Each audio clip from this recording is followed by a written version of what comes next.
Alright. I think we're set up. Hello, everyone. Oh, there's an ad break. Haha. Oh, hello, Eterna. Welcome on in. Hello, Cascoco Crop. Reaction slop, let's go. I know. So basically, let me go over. Wow, it always picks the wrong Firefox window to actually capture. But yeah, basically, I had a video script for this halfway done-ish. And hilariously, when I was like, oh, okay, it's time to, like, finish this script, EG had finished hers. Or, finished theirs. And so I had to be like, do I want to actually finish my video, or do I just want to yap about their video? And I decided I really just want to yap about their video. But first, if you guys don't know who EG is, or Squeegee is, rather, please check them out. They're an amazing friend and content creator. They are the character design art teacher VTuber, and I'm so lucky to call them a friend. And we've done some things together in the past, for sure. So, you know, I'm actually gonna lower my mic a little bit so that I don't peek. But yeah, Squeegee 3D. So, please follow them. Please give them all the support. But instead of actually finishing my video script, I am just going to be reacting to their video and then giving the thoughts that I might have had the same, had different in my own video that probably now doesn't need to be made. So, you know, EG saved me some time and effort. Yeah. Oh, hi, Mono. Welcome on in, everyone. Yeah. Best Bat, thank you. She's wonderful. I got a crit from, Squeegee recently. Yeah. Very good art teacher. Okay. So, let us... Actually, the ad break is not done, so I don't want to start yet. But, I guess... While I'm waiting, thank you for the follow, by the way, per Xylem. While I'm waiting, I might as well, like, update you guys, because I haven't streamed on this channel in a while, so, basically, I got busy. I've been working for 2 VTuber agencies at the same time lately, as well as my indie clients, so I'm just, like, really booked. And then on top of that, I started a music group myself, so if you guys haven't haven't seen us, grab us really quick.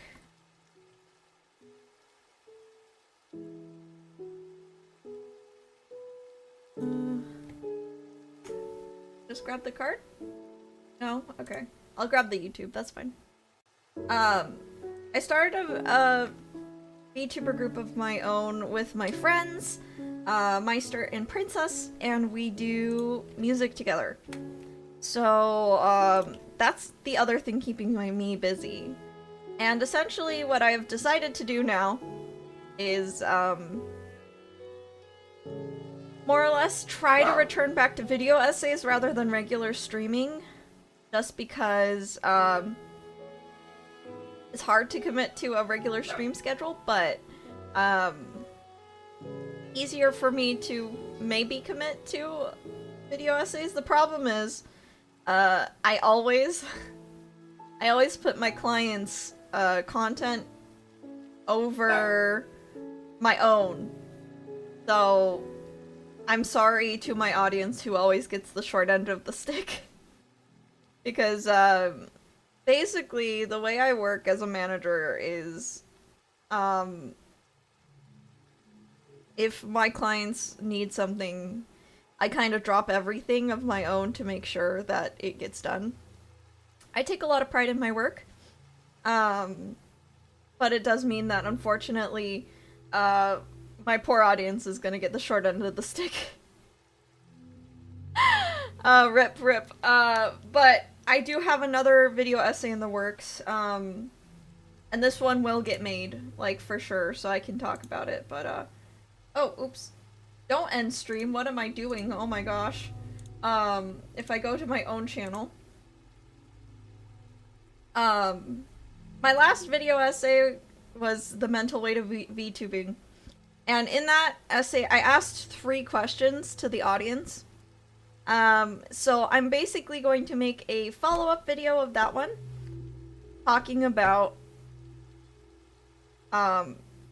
everyone's responses and how I might go forward, as a creator, because it is true that I've basically changed a lot as a creator since I started, and what I believed earlier in my career is not the case anymore. So basically, I'm gonna make a video talking about my new strategy, and then after that, I'm also going to talk about,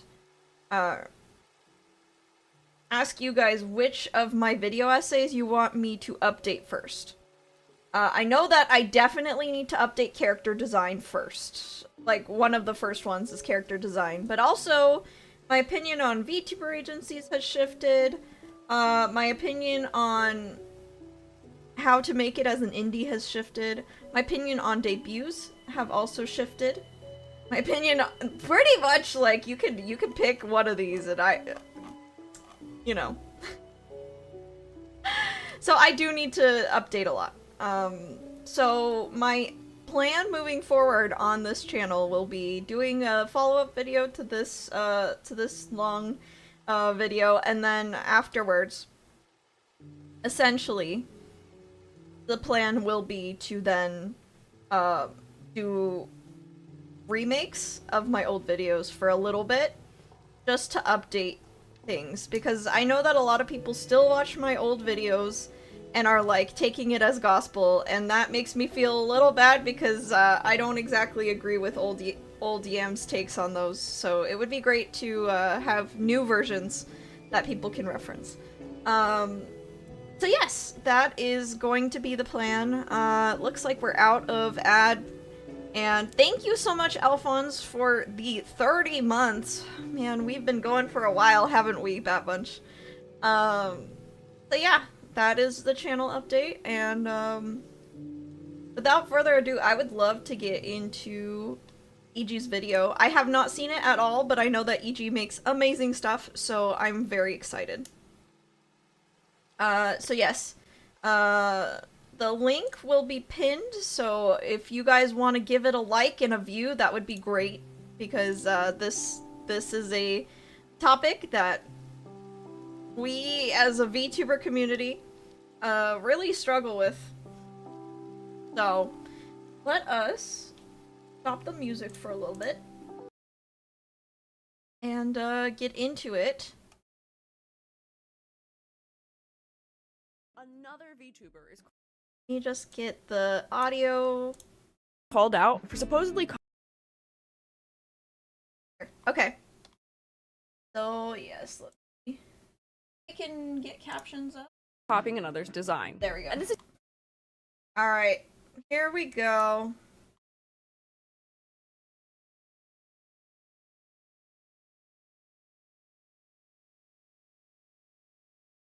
Flared up again recently too. That's what pushed EG to finish this finally. I see, I see. I haven't... Whenever I see a copying drama at this point, I assume it's false. Just a spoiler. I assume it's false. That's a little bit of a spoiler for my own thoughts. I'm gonna be pausing a lot, so I apologize, Bat Bunch. But I'm not someone who really wants to watch videos slack-jawed and then, like, kinda give my thoughts. I'm gonna be breaking this down as much as I can. consider this to be a dialogue between EG and I, even though EG and I, man, we need a stream again together. It's my fault. I got so busy. All right, here we go.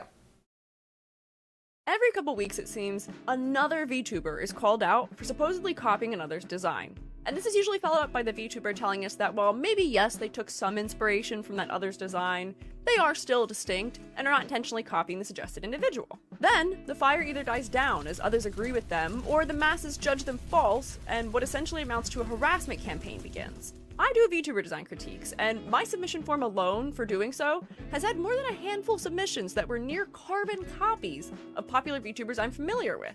Now, I'm not always plugged into the happenings in VTuber circles, but just off the top of my mind, I can easily think of so many instances of alleged copying happening. Kage copy. This really is truly, I think, the drama that comes up the most in the VTuber community outside of maybe male VTubers. And it's been since the dawn of VTubing. I'm so real when I say I remember back when it was like only Hololive. There was the first English VTuber agency, which wasn't VShoujo. A lot of people think it's VShoujo. It wasn't VShoujo. It was a company called Sunderia. And Sunderia had a design coincidence with one of their talents. I don't remember her name, but she was a brown-haired dog with a yellow color scheme with cute fashion. I think her name was Puddin? Let me...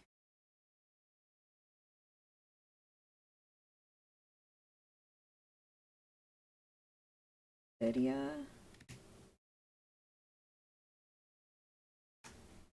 Yes. Now you can imagine who she was compared to. So yeah, this has been since the dawn of VTubing, man. Yeah, Inukai Pudding, where she got compared to Inugami Korone from a few things. So, Inugami, Inukai, and then the fact that Korone is also based off of a dessert.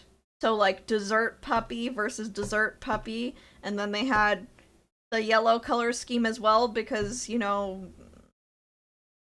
and this was a thing all the way back then. And I remember back then, I was 19.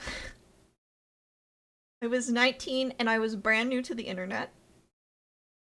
And I remember kind of agreeing with the witch hunt. Okay, I didn't tweet about it. I did not attack this girl. But I was young and I was trying to absorb as much as I could on character design. And so back then, when I was very immature, I thought, oh yeah, like, I can see it. The writing's on the wall. She definitely... First of all, I thought it was her who copied Inugami Korone. Because I didn't know how VTuber agencies worked. I thought that, like, they came up with their own characters. Which, that is not the case, by the way. And I thought that this girl copied Korone. And I got kind of mad, like, alongside the masses. And now I consider that incredibly foolish behavior. But I didn't say anything publicly, and I'm so glad that, like, generally I kept to myself. I was just absorbing things at that point, but I generally kept to myself. That was a wise decision from Baby Yam, aka Lorelai. But yes, this happens all the time.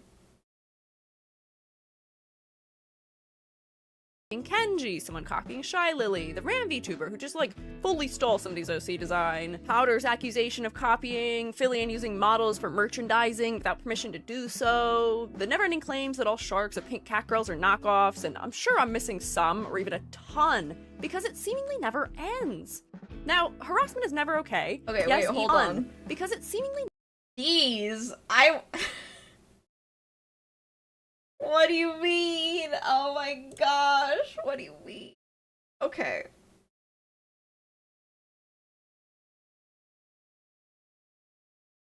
Wow. I mean, I don't know the story behind any of this. Uh, but I can tell that one of them is from China. The one on the left is in Chinese. Um, but I will tell you that these are just like really common VTuber aesthetics. Like all of these are very common VTuber aesthetics. Um, so I don't know the story, but I don't exactly think that are they look egregious, and I think if you don't understand how character design is uh works, you might think like this is like uh totally evidence and stuff, but I don't know. But yes, this does happen a lot. But generally, can't stop people from wanting the same concept as you. Um, and the way that this person like outlined the hair uh feels very silly to me. Just because like I can tell you like a ton of VTubers have these hairstyles. Like I could tell like this kitsune in particular, I don't think there's a lot of legs to stand on here just because a white-haired kitsune in a red kimono with the obi with a flower on it is necessarily, you know, the most original design ever. And there's nothing wrong with not wanting an original design, but you're gonna have to just come to accept the fact that some people are going to look like you if you don't have a very original design. And heck, I'll get into it, but I am not the only Honduran white bat VTuber. I'm not even the only Honduran white bat VTuber with the bat nose. So, like, hate to break it to you guys, but I'm not that original. Never ends. Now, harassment is never okay, yes, even and especially over something like this, and I think we need to clarify the difference between copying versus taking inspiration versus just sheer plain old coincidence, and then go over ways we can best make unique designs and avoid this whole ordeal in the first place as a result. And, disclaimer before I really get into things, I shouldn't have to say this, but referencing a VTuber in this video as potentially mimicking another VTuber, or calling someone out for mimicking them, doesn't mean that you should go give them a hard time about it. Please leave them alone.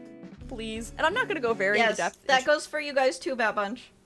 If you ever see a Honduran white bat VTuber who has my nose, my ears, and really just my color scheme, if you go and say like, oh my gosh, did you copy Yam? I will be very disappointed in you. Number one, I honestly don't care if someone takes inspiration from Yam Aldat. I seriously, like, if you see my character and you're like, oh man, I want to be a bat VTuber too, and I really like yellow and white too, I'm like, heck yeah, go for it. Another Honduran white bat VTuber? Great. As long as, you know, someone isn't stealing my art, like the things I made with my own hands, and claiming it as their own. I don't care. If you want your own bat soda, freaking go for it. Like, and I will be so happy to, even if you like want to share it with me. Like, I'm like, oh heck yeah, I inspired someone to also create a Honduran white bat character. Let's go. You know, I don't really feel like I own the concept. Especially because I think if you guys remember, oh crud, I should have found it before the stream actually. But I think you guys remember that I have quite a few character inspirations my own. One of the biggest ones being an existing Honduran white bat character from the Kimono Mimi or Kimono Friends the Kimono Friends anime slash mobile game slash manga, the multi-platform series. Yeah, where did I put it?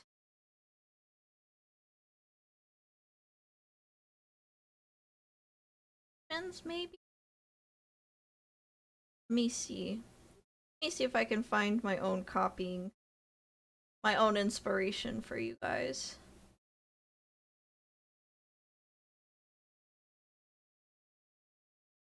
I need to organize stuff on my computer.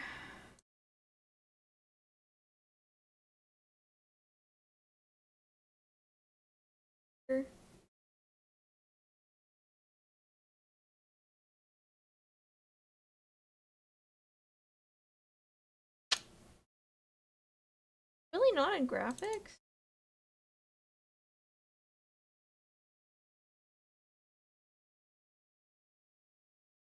Wow. I'm really bad at this.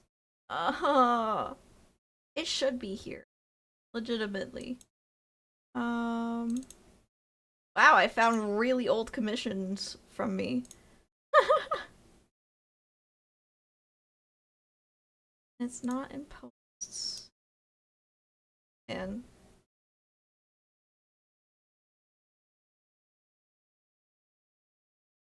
I will look for it for like 1 more minute, and if I really can't find it, that's fine.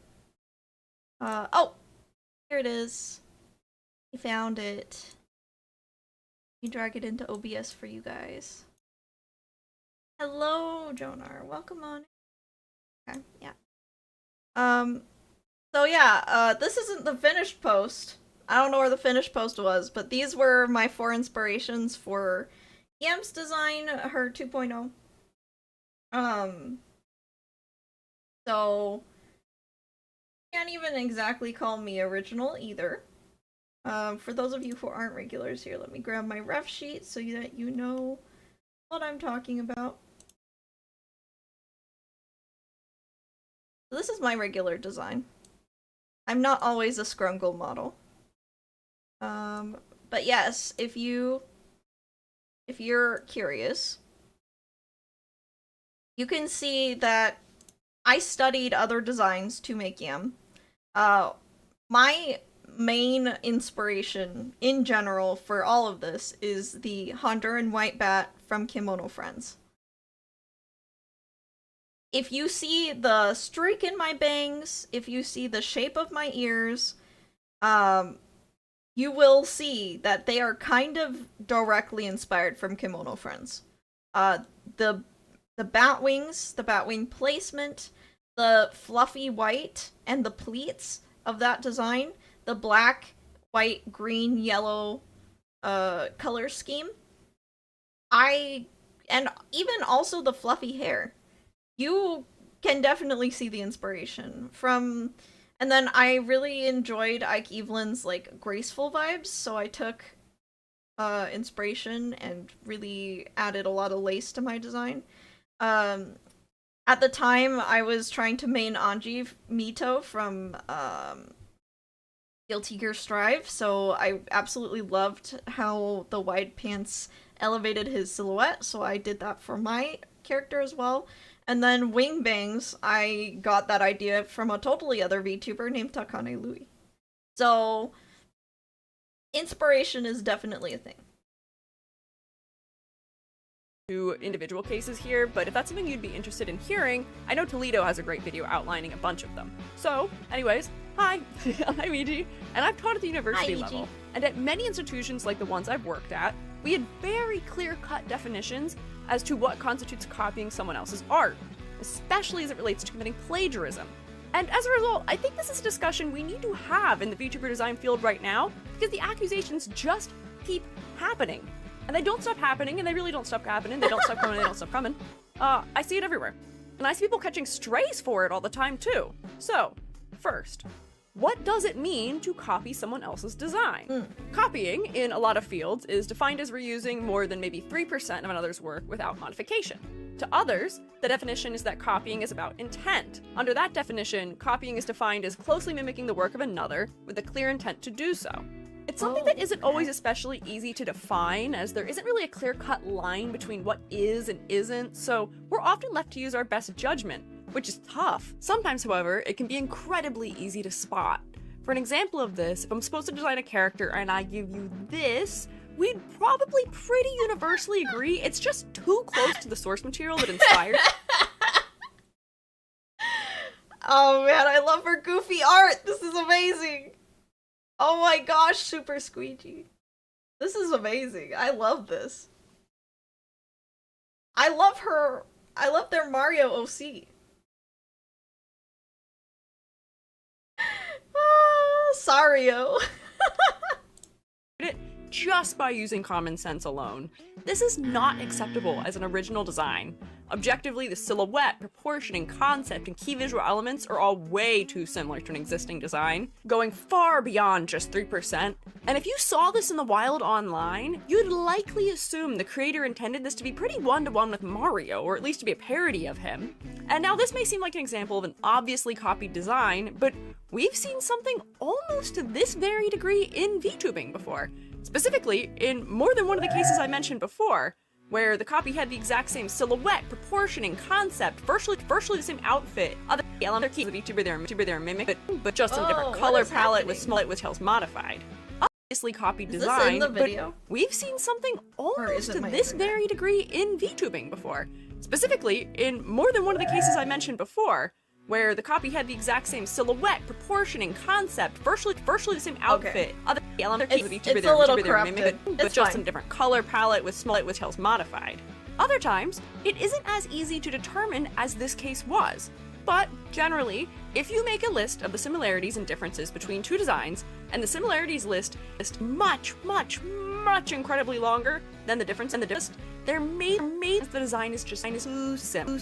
Copying can also be taken a step further into consequences outside of harassment online, depending on where and when it takes place. So it's something that's best not to make any habit of just because it isn't something especially enforceable in the VTuber sphere outside of through clout loss maybe. Copying a design, like in some of the cases we've seen, would fall under plagiarism in an educational environment. Plagiarism is the representation of the work of another as your own, without proper credit and/or citation. In the art fields, the definition may be expanded to include knowingly using another person's unique images, objects, designs, research, inventions, arguments, etc. as your own, whether in part or in full, when it is not permitted to do so. I just have to say, man, Squeegee has really upped the game on their visuals in these videos. That is more effort than I will ever put in. I'm sorry, Bat Bunch, it's true. I'm not this artistic. You're never gonna get this quality out of me. It's amazing, though. This includes tracing another's work, using another's work as a base for your own without their permission or without properly citing you've done so, or creating a work that heavily references another's without developing enough clear visual distinction. This definition is on every syllabus, everywhere I've ever taught and everywhere I've ever attended school, and some version of it is likely on every syllabus you'll ever see anywhere, because it's a big deal. Committing plagiarism can and will not just get you a failing grade, but potentially also drop from a class or even kicked out of the program or school you're in entirely. It's a serious issue. Furthermore, in branding, copying can take the form of copyright or trademark infringement too, which gets you into some actual legal ramifications. Copyright infringement occurs when someone uses copyrighted material without the copyright holder's permission. This includes reproducing, distributing, performing, publicly displaying, or making derivative works of the copyrighted work. Trademark infringement occurs when someone uses a trademark or service mark without permission, or uses a similar mark, in a way that could confuse consumers about the source of a product or service. Hence, legally, if your design is too similar to something that is trademarked or copyrighted, you could be served a cease and desist for it at minimum. If not, wind up with fines and other more severe actions taken against you. This is an interesting discussion that I can't get too far into because I am not legal. But do you guys remember when Pal World and Pokemon like had their legal battle because Pokemon really wanted Palworld to die, right? Um, there was a lot of people in Pokemon's court saying like, yeah, look, these are like actual Pokemon ripoffs and stuff. And so a lot of people were going to bat for Pokemon, for Game Freak, the company of Pokemon. Um, and then when the actual legal proceedings happened, Pokemon, the Pokemon company um, didn't actually go for the like design copying accusations. They went for stuff like capturing monsters and riding on a monster's back to fly, which they claimed that they had proprietary um or like patents on those game mechanics. And then the public was no longer in Pokemon's court and started rooting for Palworld. I wonder, like, yeah, I wonder why Pokemon didn't go for the actual, like, knocked off designs and decided that game mechanics would be the more legally sound way to go with that lawsuit. Just food for thought, because definitely some of those pals were close enough to Pokemon that I would say a cease and desist. Not saying it was right, but I'm saying it made legal sense. If that makes sense. These legal protections given to trademarks and copyrights are why we all make jokes about the legally distinct cereal mascots and others. They're obviously borrowing the base design, but still I really wonder if this is my YouTube making things. I really wonder if it's my YouTube making the audio wonky. We're at 5:49. Let me see if I refresh the page, if it still has that doubling effect. Every couple weeks, it seems, another VTuber is called out for making it. I think it is just in the video. It messed up her upload. I might talk to Squeegee about this just in case. Is EG aware of it, or should I message them? About the legally distinct cereal mascots and others. They're obviously borrowing the base design, but still cuts from infringing it by making it distinctly to dodge issues. Kellogg's cannot own the pairing of a bird with a fruity O-shaped cereal, but it can own the design of Toucan Sam and the product name Fruit Loops. In VTubing, we usually purchase commercial rights to our designs from our artists, which is how we make sure we're above water legally when it comes to reproducing that design for models, merchandise, and more. She's aware. Okay. We have seen the bare minimum of what can happen when commercial use rights are violated, on at least one occasion now, and a pretty high-profile occasion too. So do let that be a warning to not land yourself in legal trouble on the visual design. So, here's a thought I have about, like, distinct VTuber designs that EG brings up here. In a sense, I totally think people are in the right to be a shark VTuber, to be like whatever, like an orange-haired phoenix VTuber or whatever. But I cannot deny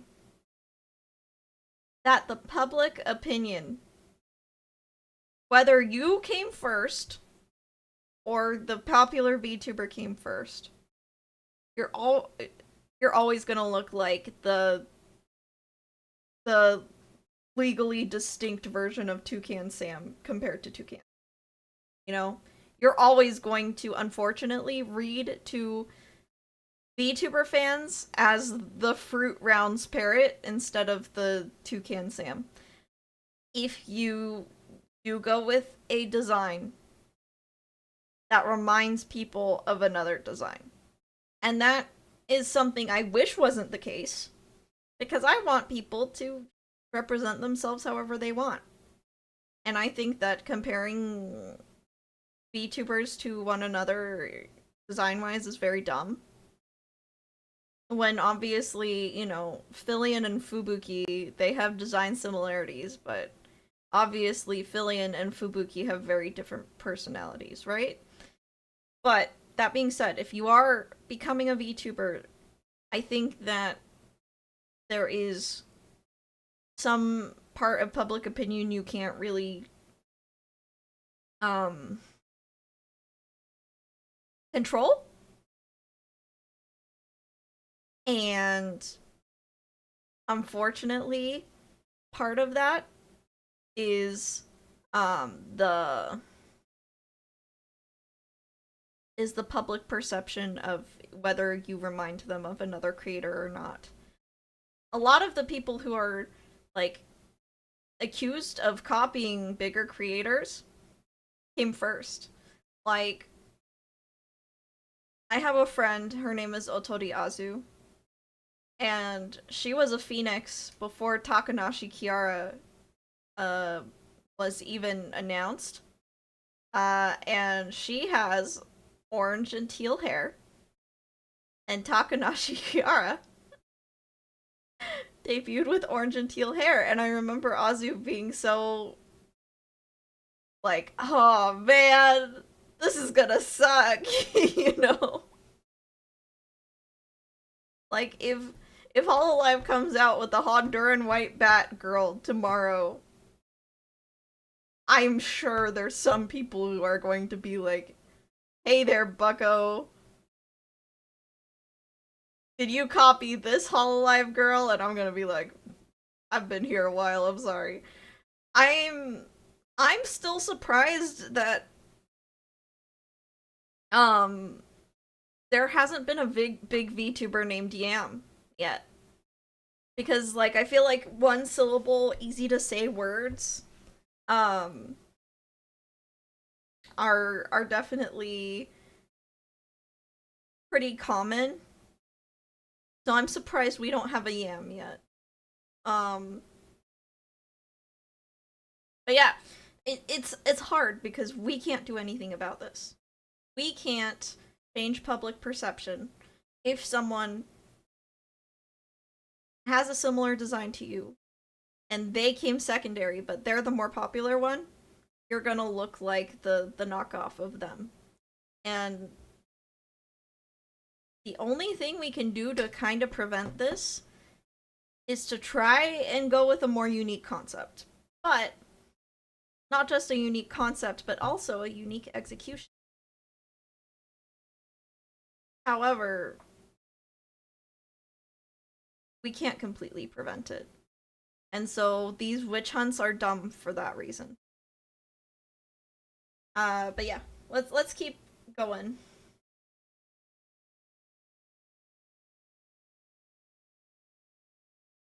Right here.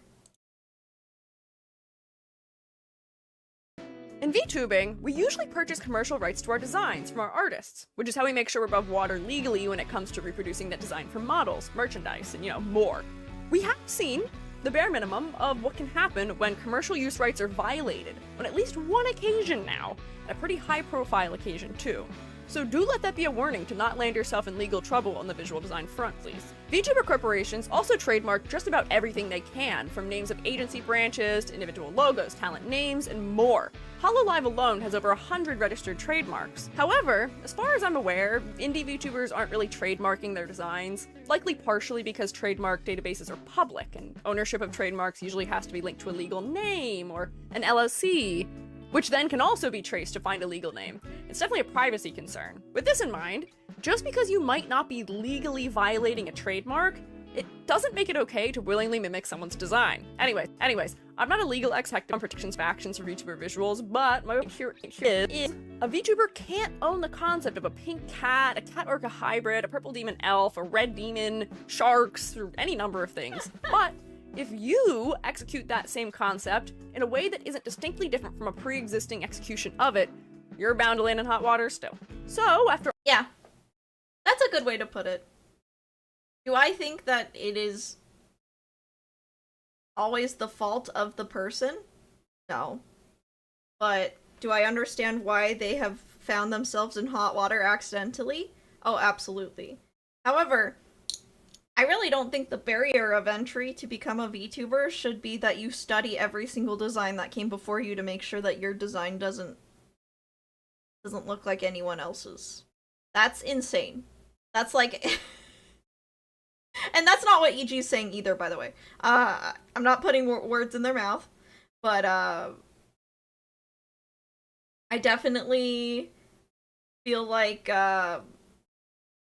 some people expect that, and it's just not realistic.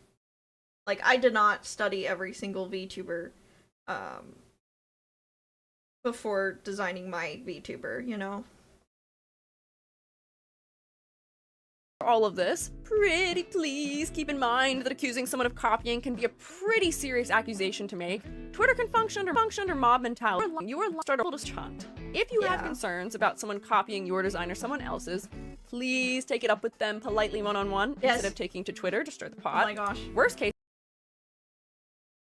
Sorry, I'm pausing a lot.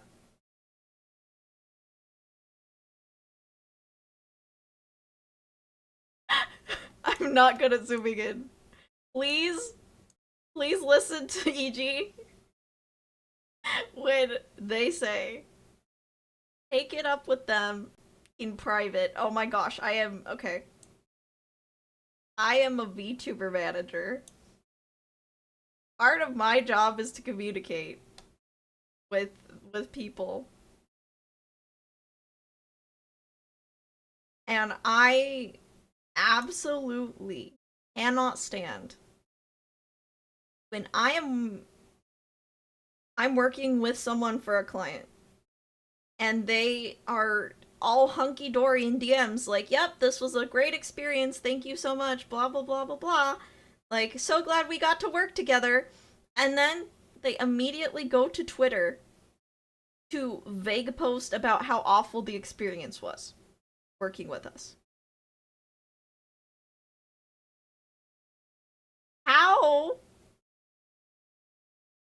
How can you literally be in contact with us in Discord and be like, yeah, this was great, I love working with you guys, and then complain about us on Twitter? This happens a lot.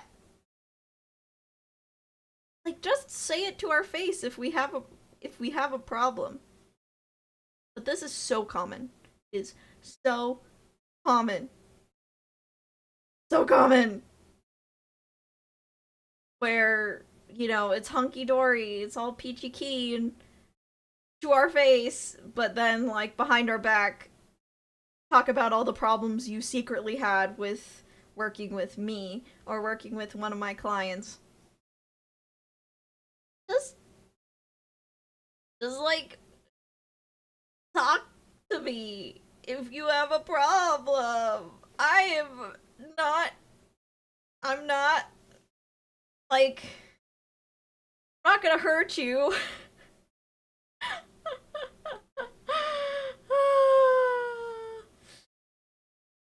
Like, I think it's because complaining gets attention on Twitter, which, okay, but like,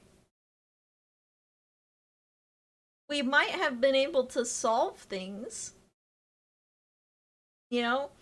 We might have been able to solve the problem if you just talked to me that there was a problem in the first place a lot of the time.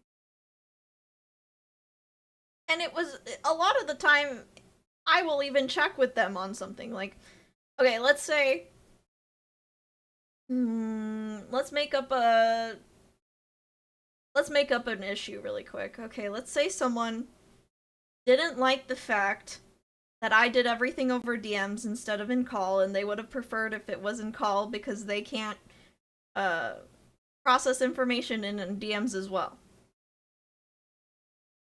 And they complain about me privately or publicly, like, man, don't you just hate it when you hire someone and they don't communicate clearly, and instead of like getting in call to explain themselves, they just send you 5 million Discord messages explaining themselves? Like, I'm not gonna read all that. Back when I was working with them, this is completely fictional, by the way. Back when I was working with them, I would be like, oh, I'm sorry I'm messaging so much, like, I'm just so busy, but like, if you'd prefer to get in a call with me, we can later. And the person is like, oh, no, it's totally fine, totally fine. Which is it? Was it totally fine? Or not? Because it's not fine. Wow, this is just a rant that has nothing to do with the video anymore, oh my gosh. Oops. But the whole point is just talk to the person if you have a problem. Just talk to the person. Oh my gosh. I am a reasonable bat. I am very reasonable. I love to handle conflict in DMs, but I hate when someone vague posts about me on Twitter.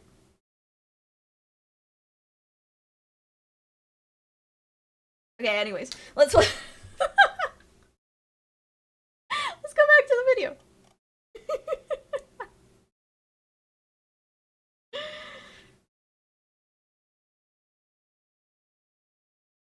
Scenario, and they are copying. But then you've gone and platformed them, and they'll likely still benefit from your call-out. Bad press is still press, after all. And the other outcomes from a call-out are worse, where whether intentionally copying someone's design or not, they are now receiving mass harassment because of you. Do you really want that on your hands? Right? Oh my gosh. Whenever someone vague posts or like comes after someone or whatever, I always want to comment. What is your intention with this?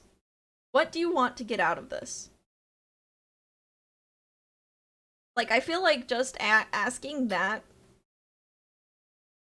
would shut down so many accusations. Because if they put, like, oh, don't harass this person in the Google Docie,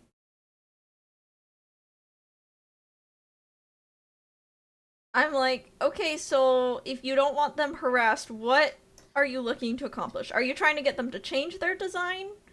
Are you trying to get people to think of you as the original and stop supporting the person? Like, what do you want out of this?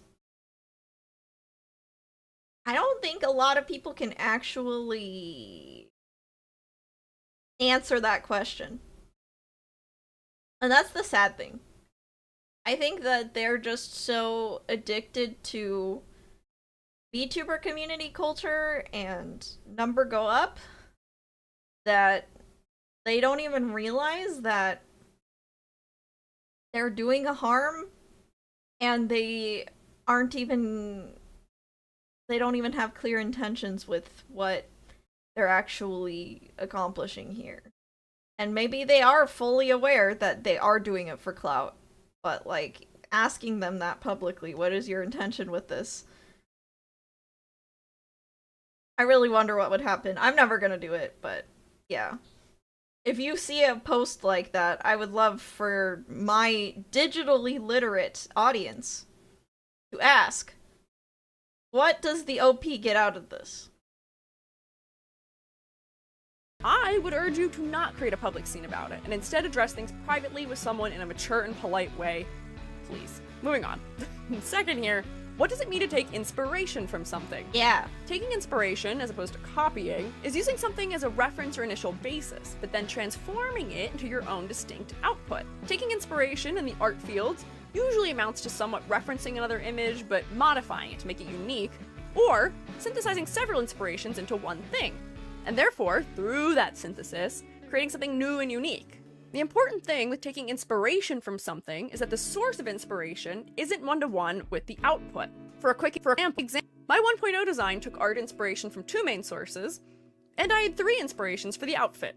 And therefore, by combining all of this with my own ideas, I had created a distinct design that wasn't inherently copying any of those pre-existing sources I drew inspiration from. For some other examples, there was a really good VTuber trend, it was like a year ago now, where VTubers were posting their designs alongside the inspiration behind it, and it did a great job highlighting how inspirations should work, by being visible, yet distinct enough that they don't fall into straight up mimicking. There's also, more recently, a trend where fellas are showing who their VTuber parents would be, which also highlights how sources of inspiration can and should optimally work. By that logic, which one of these are my parents? Uh-oh. Uh-oh, who's the father? Is it Ike or is it Anji?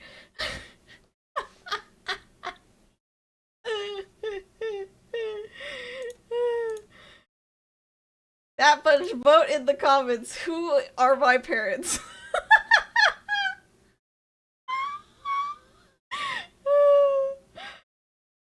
I think Ike is like my weird uncle.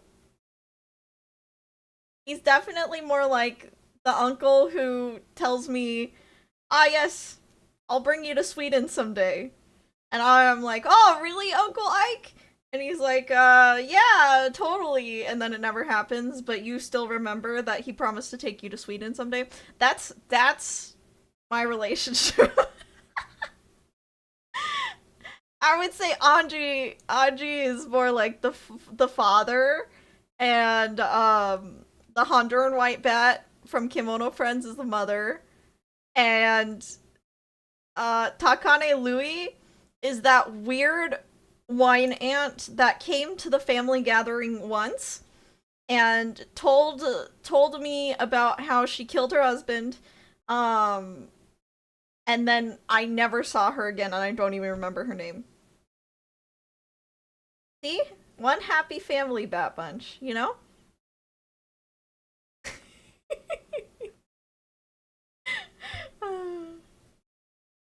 I'm a little unhinged today. I apologize.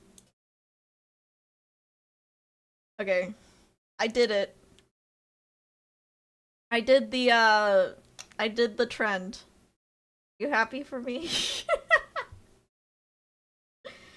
Okay, back to the video. This is a normal React video. Work.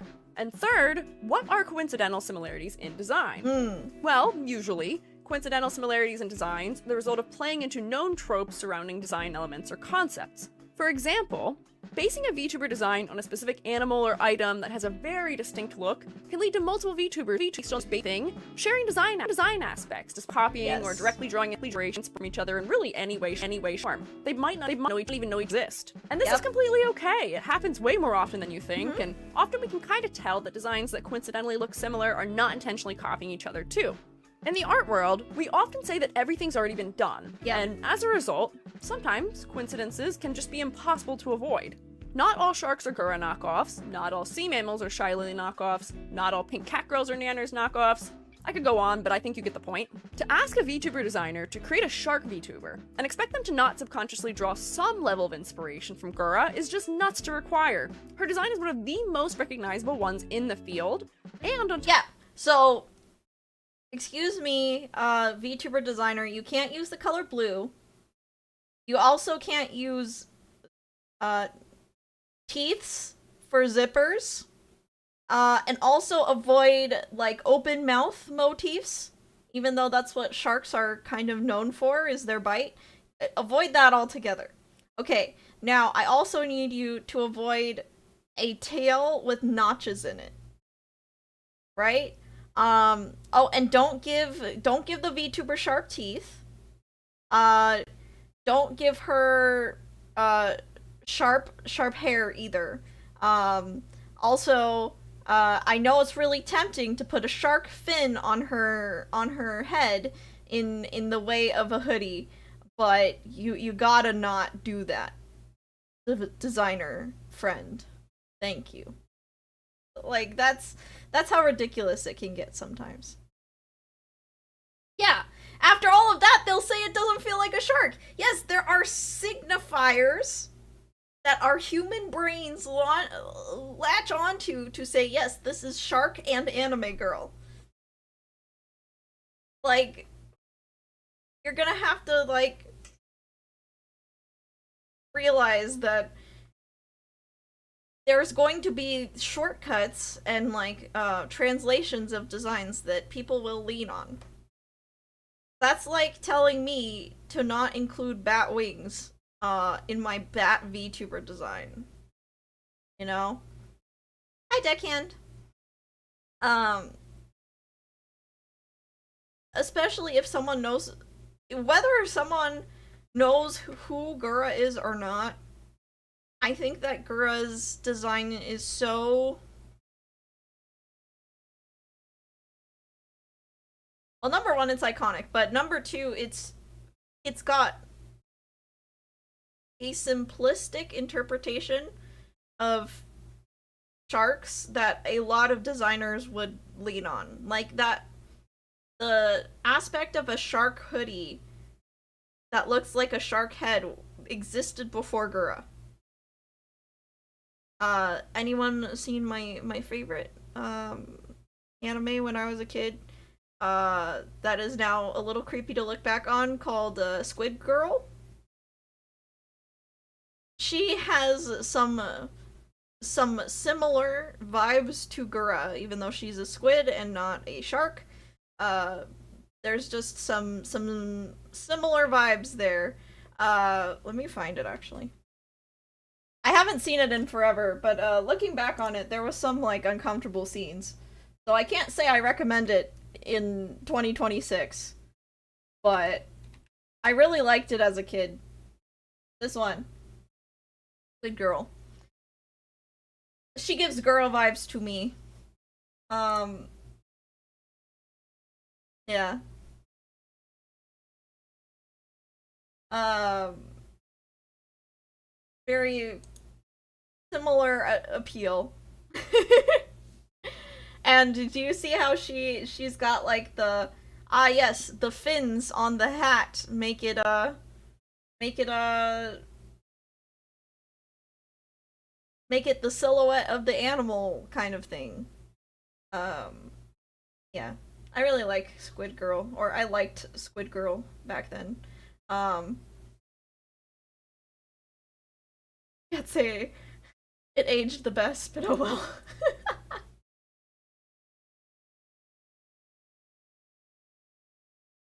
Top of that, the colors blue and red, sharp teeth, and having a tail are just inherent to sharks and shark-related designs because they're common tropes and are closely associated with depicting that animal. But how do we deal with this? Well, there are infinitely many ways to work with these tropes, ways to apply them in new and exciting combinations, and that should be every VTuber's aim. Just look at all these fantastic unique sharks I have here. And I know for a fact some of them have been accused of copying Gura or even... Yes. Cause pointy teeth.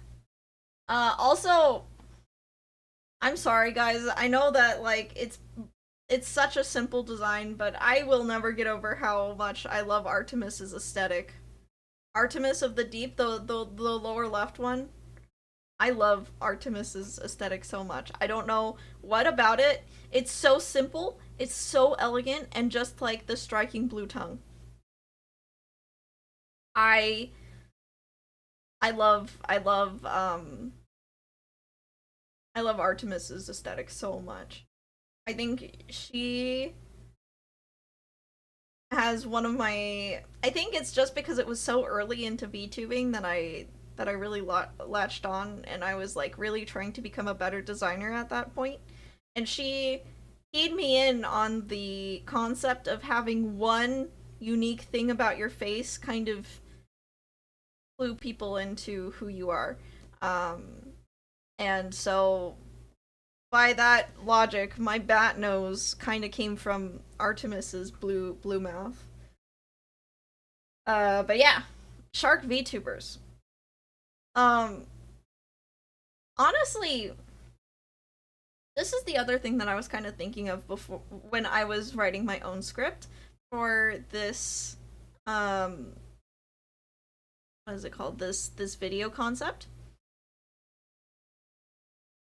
I genuinely think that um the VTubers are popular not because necessarily that everyone's copying Gura and Shy Lily and Bao, but because Live 2D just works really well for sea creatures. Like, genuinely. I genuinely feel that Live 2D just lends itself well. The art style and the rigging style just lends itself well to sea creatures. Like, the shiny rendering, the floaty or jelly like physics. It's. I think that sea concept. Yeah, and there's so many sea creatures to pull from too as well. Like even shark species, there's so many different shark species. I think that when it comes to making a what is it called? Are they called kimono mimes if they don't have mammal ears? But like a humanoid inspired no, an animal inspired humanoid. Um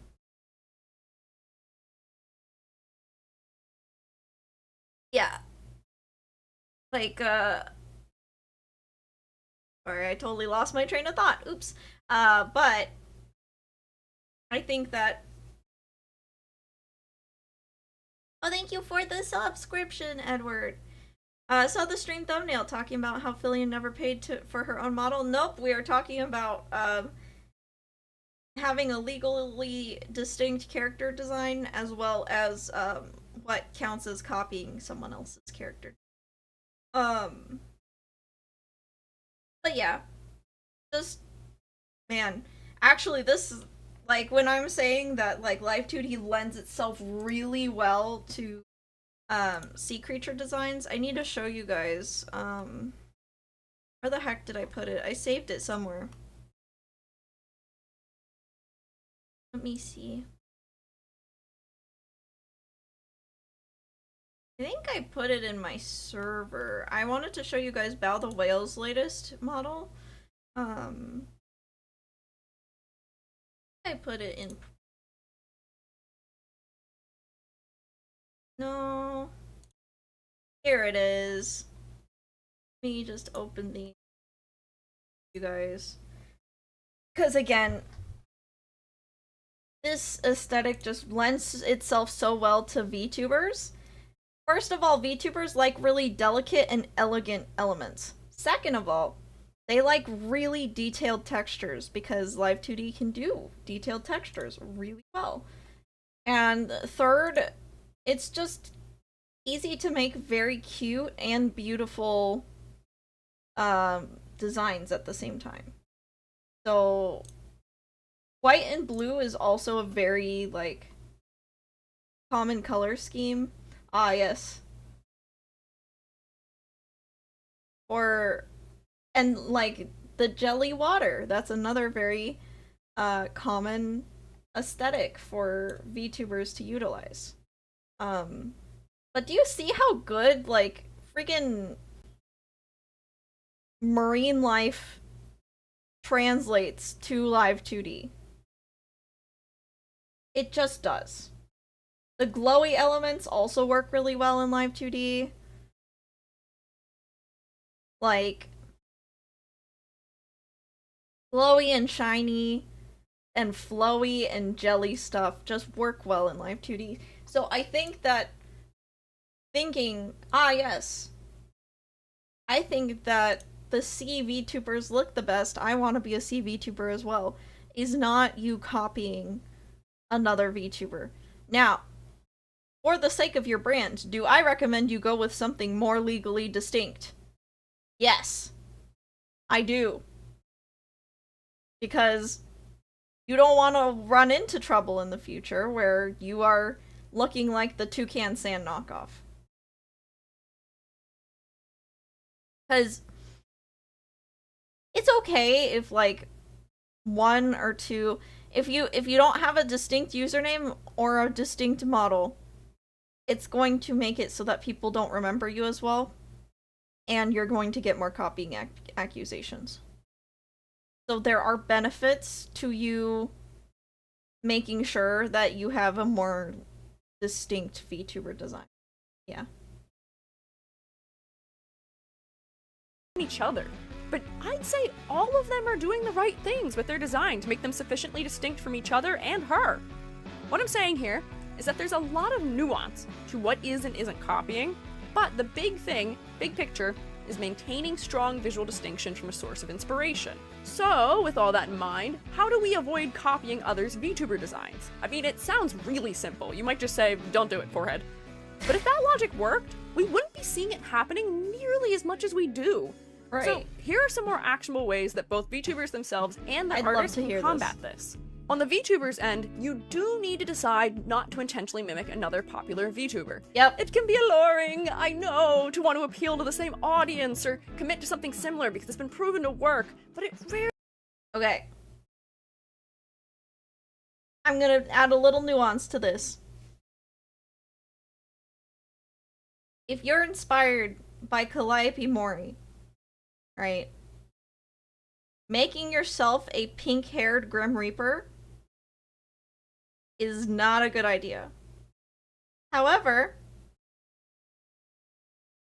I think that if you want to have the same vibes as Calliope Mori, studying her designs and breaking down why you like the design and what you like about it, and then finding references outside of her is the way to go. For instance, I'm gonna go back to my messed up VTuber family.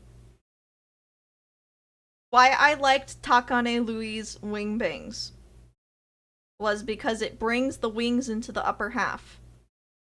So I was like, okay.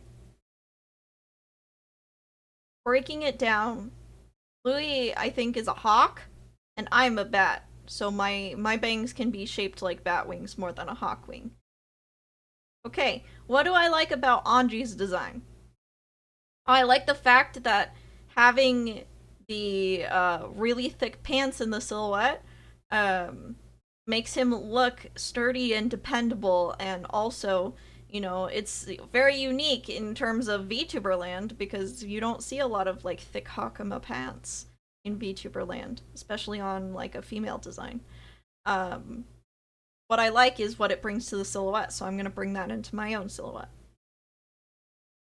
That being said, I have less of an excuse with Kimono Friends. I was legitimately inspired by Kimono Friends, and I wanted to be her. And what I really just tried to do was, I tried to just bring my own personality into that design, because looking at Kimono Friends, the things I do like is the fluffy hair and the color scheme, but I don't like the schoolgirl aesthetic. I don't want people to think of me as like a youthful schoolgirl. I also don't want people to think of me as like super submissive and passive and whatever else this character reads as, you know? I wanted to look like I was confident and elegant. So I took the Honduran white bat elements and I combined them with a different aesthetic. So I really did get inspired by Ike Evelyn's aesthetic. The lace, the gold trim, the like elegant elements, the color scheme. I did take that into my own design because I just thought that his whole aesthetic for his whole channel was so awesome.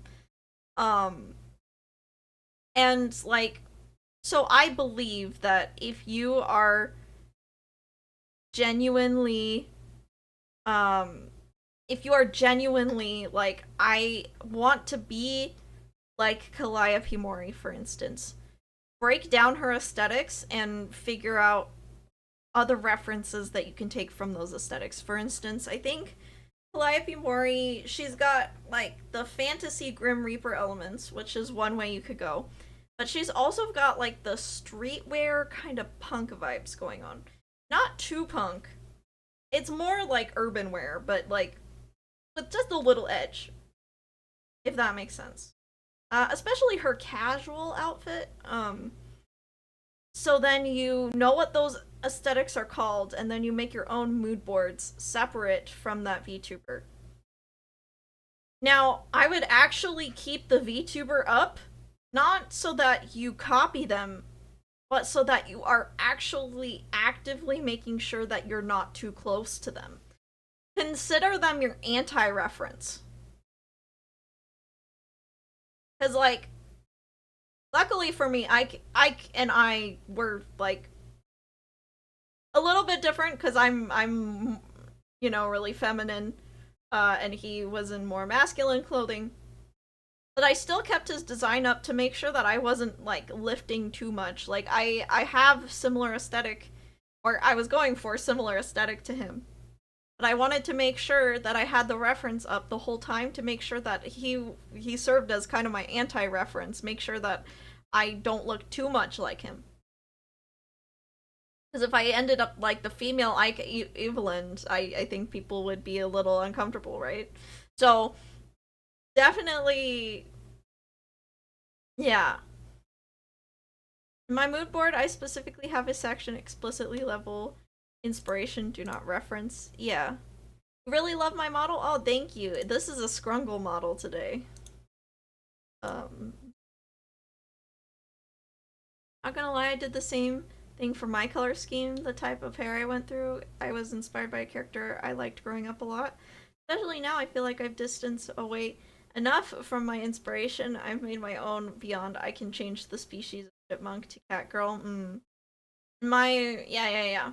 So, I think that expanding upon EG a little bit, I think it is okay to reference one creator, but just have their design up the entire time to make sure that you're only pulling aesthetics from them, and then that you're actively doing something different with those aesthetics than the design that you were originally inspired from. So, like, again, I would not tie pink hair, red eyes, and the like edgy urban wear or the fantasy reaper stuff. That's too much. But if you like the pink hair and red eyes of Calliope Mori, okay, then don't do her fashion sense. Tie it in with a completely other fashion aesthetic. Oh, okay, you like the punk edgy stuff, but you could live without the pink hair and the red eyes. Okay, give yourself a different hair color, a different hairstyle, a different eye color. Making sure that you understand what parts you like the most about a design, and then actively making sure that you steer clear from being close to the rest of it is very important. It really goes well if you mimic someone too closely. Case in point, all the copying allegations constantly circulate that I do not want you to be the next person at the center of. Why would someone watch you, the off-brand, store-generic version of the design, when they can watch the original real deal instead when you're mimicking someone that closely? You will learn that your branding will be much better served by a more original design one way or another. Yes. So please, listen and do not learn the hard way. I don't want that for you. Therefore, to differentiate yourself, having a specific layered concept for your character is the first step to success here. Yam Allbat and I both have formulas for creating unique concepts, which you can check out in our videos I've linked in the description, but the TLDR of those videos is that by combining your desired character traits, fashion style, motifs, species, profession, and more, you'll have a good basis for a design that may be similar to existing. I really need to remake this. It's an old video. It's an oldie but a goodie. But I need to remake that video, man. I need to remake it.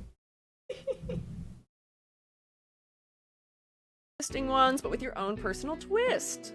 Then, when you go to commission an artist for your design, create a mood board artist and explore ideas from different sources for each aspect of design. This way, your artist can easily synthesize those ideas together to create something fun and new and fresh and unique for you.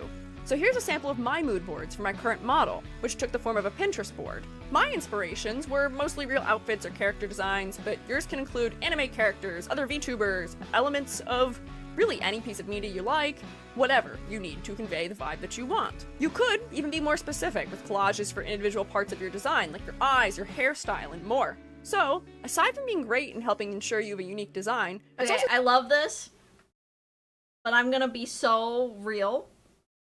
Guys,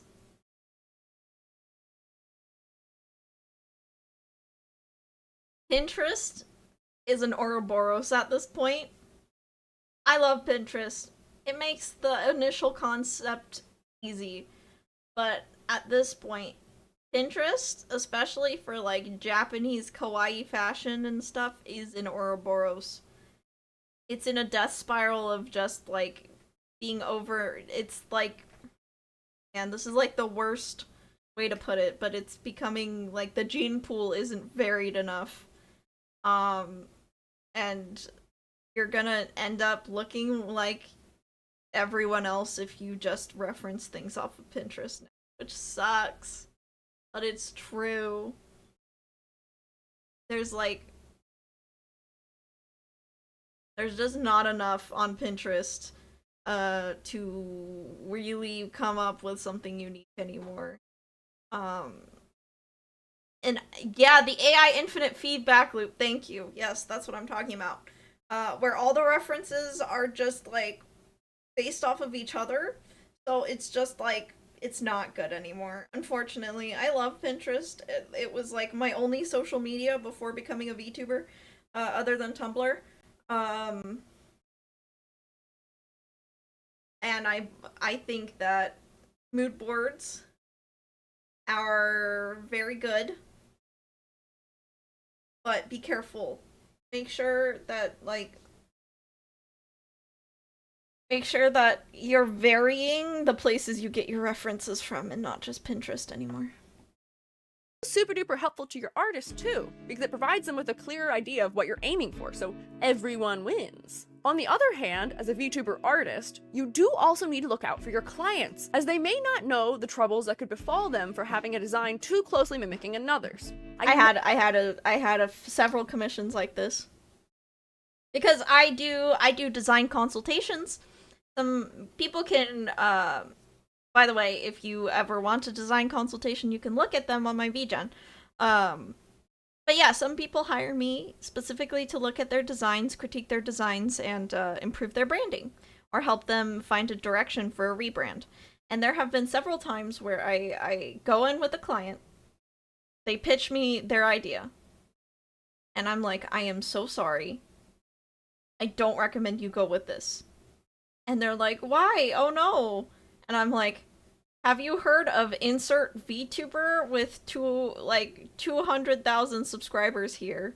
And oftentimes they'll be like, yeah, like I was inspired by them. And I'll be like, I'm so sorry. It's just I know that you're not going to make it like it's too close, it's too close. And I'm so sorry, but like let's try and add a new aesthetic into this, or like change up the silhouette, change up the hair, so that you have a successfully unique brand. That is a very common conversation that I do have. You also do new VTuber designs for streamers who don't even have a 1.0. Yes, in my consultation, you can use the 2 hours with me however you want. So if it's literally like, I don't know how to make a VTuber design, Yam, can you help me? I will hold your hand through the design process for the 2 hours. Like literally, whatever you need help with, I will help you with in 2 hours. That is what a design consultation is for. Whether it's like, I want a new outfit for this VTuber, or I would love to become a VTuber, but I don't even know how to come up with like picking my concept. I'm totally down to just like help you with whatever step you're stuck on. That is my job, and I absolutely love them. They're my favorite commissions. So like if you ever wonder what Yam loves doing the most of her job, that is my favorite part of my job, is getting to do character design consultations with people. That being said, I unfortunately have to warn a lot of VTubers that I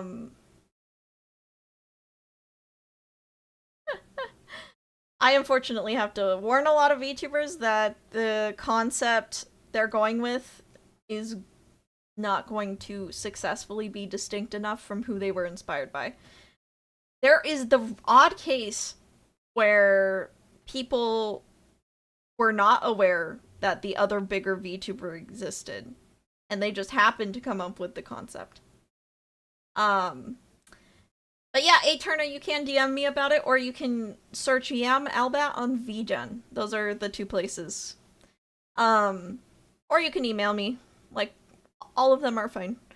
So yes, I understand this. I understand this part really hard. Though it can be hard to balance their expectations with yours, trust me, I also do character design for VTubers, but it is still your responsibility as a freelance artist of any integrity to express concerns to a client over something like this. Do not become an enabler. If you knowingly design something that would fall under the academic definition of plagiarism, because it's too one-to-one with someone else's design, you are also at fault when the VTuber you made it for gets called out for copying. When a client provides you with a reference they want to be just like, try your best to get them to explain what specific aspects of the design they've shown you are enticing to them. So that way you can do that for yourself too. Why do I like this design? What parts of it do I like? Is it the color scheme? Is it the silhouette? Is it the fact that it's like a small girl in a big sharp outfit? Is it the fact that it's, you know, bright flashy colors? Is it like a fashion aesthetic you really like? Just try to name those things so that you can look up other references instead of using that exact reference. Find a compromise between something original and the reference without sacrificing what they want for their design or landing in hot water. Also, encourage them to try a deeper concept. If they present you with a concept that's just an animal or plant species and a color, prompt them to think about an occupation, fashion style, or other motif that could be added. I tend to serve. Oh, hey, it's mine. Is this mine? Or is this EG's? I don't remember anymore. I think this is mine. It's been so long. But, so, with my character design consultations, I think I now call them branding consultations, because sometimes people also want help with their brand. Yeah, I think I call them branding consultations. But in my branding consultations, something I tried to do is I tried to ask them parts of their personality, what they plan on streaming, so that if they have too much of a one-dimensional concept, I can help add dimension. So, like, if someone comes to me and says, I want to be a pink cat girl, I'm like, okay, great. What do you want to stream?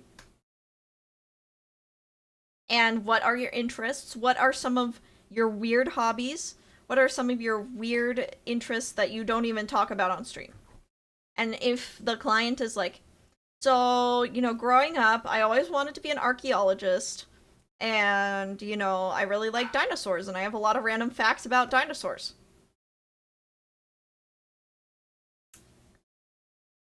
I am like, oh, heck yeah. Archaeologist pink cat girl? That's gonna be so successful compared to just, like, pink cat girl in a hoodie. You know? But yes. This is from my character concepts video. You should ask yourself these questions of like, oh, do you want to play a character? Do you want to be yourself? Make sure that you have personality traits that you want to emphasize. Pink cat girl with the Indiana Jones hat? Yeah, that would go so hard, because like pink and beige actually look good together. But yeah.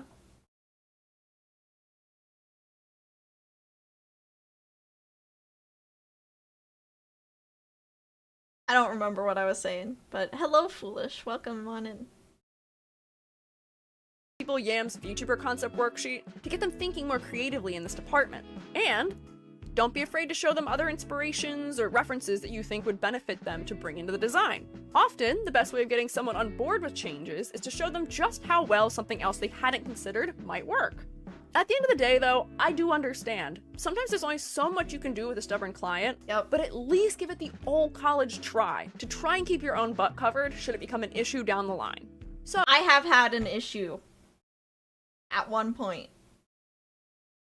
And I think it's been long enough for me to be able to talk to about this, because I don't think this person is a VTuber anymore. They showed me an actual picture of an isekai anime protagonist. This was like in 2022 when I was still doing like models more than I was doing like VTuber character designs. But I was like trying to pivot into designs over models because I feel like my design work is better than my illustration work. They showed me a picture of like a VTuber, or sorry, an anime protagonist, and like their whole mood board was just like screenshots of this character from the anime. And it was one of those Sekai, what is it called when there's like all the girls surrounding the one guy? One of those. It was not from My Hero, because there's too many guys in My Hero. Oh, yes. Yes. Harem isekai, yes. And he literally was like, make me this, but green. And I'm like, okay, what else do you like? You know, what else, like, you like sporty outfits? Do you like Genshin Impact? Like, can you give me like a few other stuff you like? And this guy was like, no, like, you don't understand, it needs to be this but green. And he was so adamant. And so I started sketching, and I changed the coat. I think this character had like a black coat, and like a black kind of like sports jacket, and I changed it to be white, and I like gave it like an asymmetrical belt, and I added some like lime green stripes down it, and the guy said, "You're not doing what I'm asking you to do."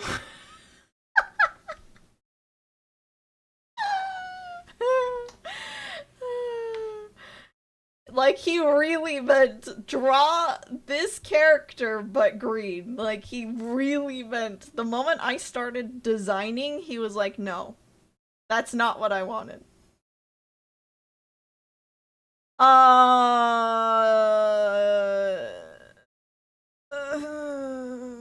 So yeah, that exists. That happens.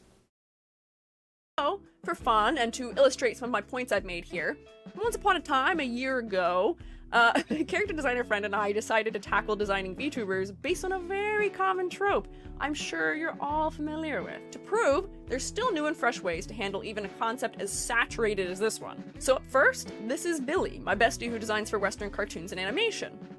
As a result of his background, he has a very fine sensibility than a lot of us in the more anime fields do, and that alone would likely be prevent him from design that matches an existing pink cat girl. But he also undoubtedly did what he did just without meaning to tell him to. He added layers to the concept. He gave her a motif and an occupation, dragon for fighter, and in the end, the design lined up a little closer to red. But I still think it's a very unique, fresh feeling design using so common tropes. I, on the other hand, attempted to stick a tad closer to VTuber art styles for my own. I was a little baby with anime style. I'd drawn nothing but semi-realism for the last 10 years, but I gave it my best shot. I had to make the concept Squeegee has grown so much as an anime artist. I'm so proud of him. Similar concepts can still be executed in completely days. I gave my design an element like the existing example has, but in a more integrated by combining that with a roller derby hobby and fashion sense and round up with a unique design. If honestly, just giving your VTuber a fashion sense that isn't Harajuku or Lolita or JRK or like the Japanese internet trope fashion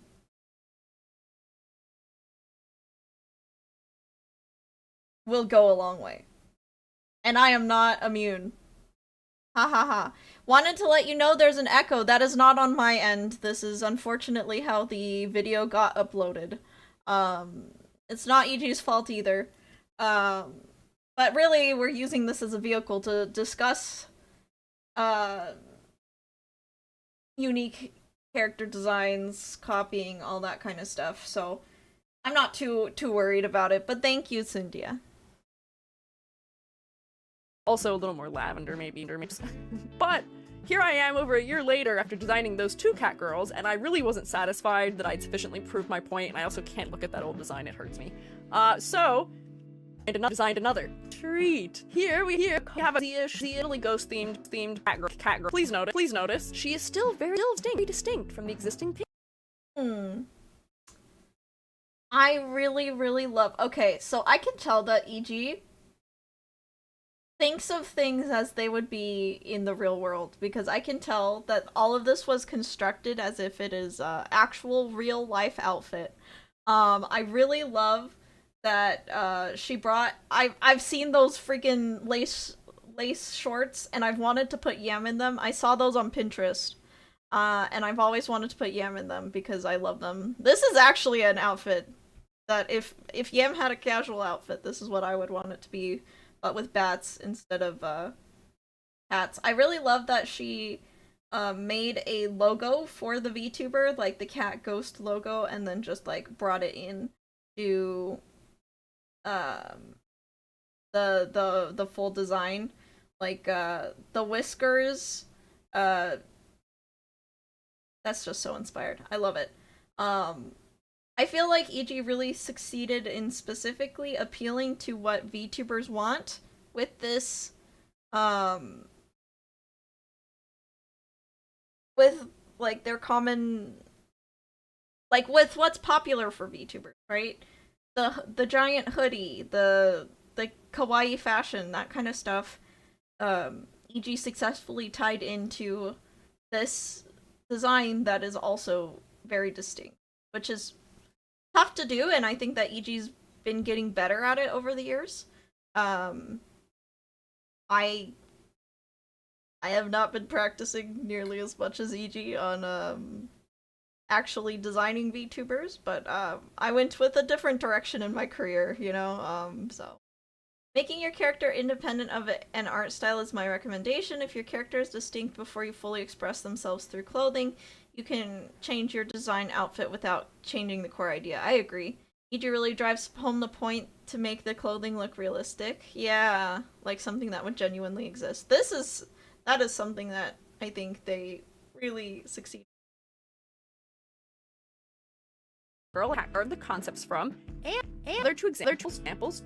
I added a repeating cross motif, referenced a variety of clothing elements and hairstyles, and also chose a fresh color palette despite keeping hair pink, and all that made it easy to develop a unique take on those concepts. My point here is that there's nothing wrong with using a clear or overdone, just so long as you put your own spin on it and make it feel fresh.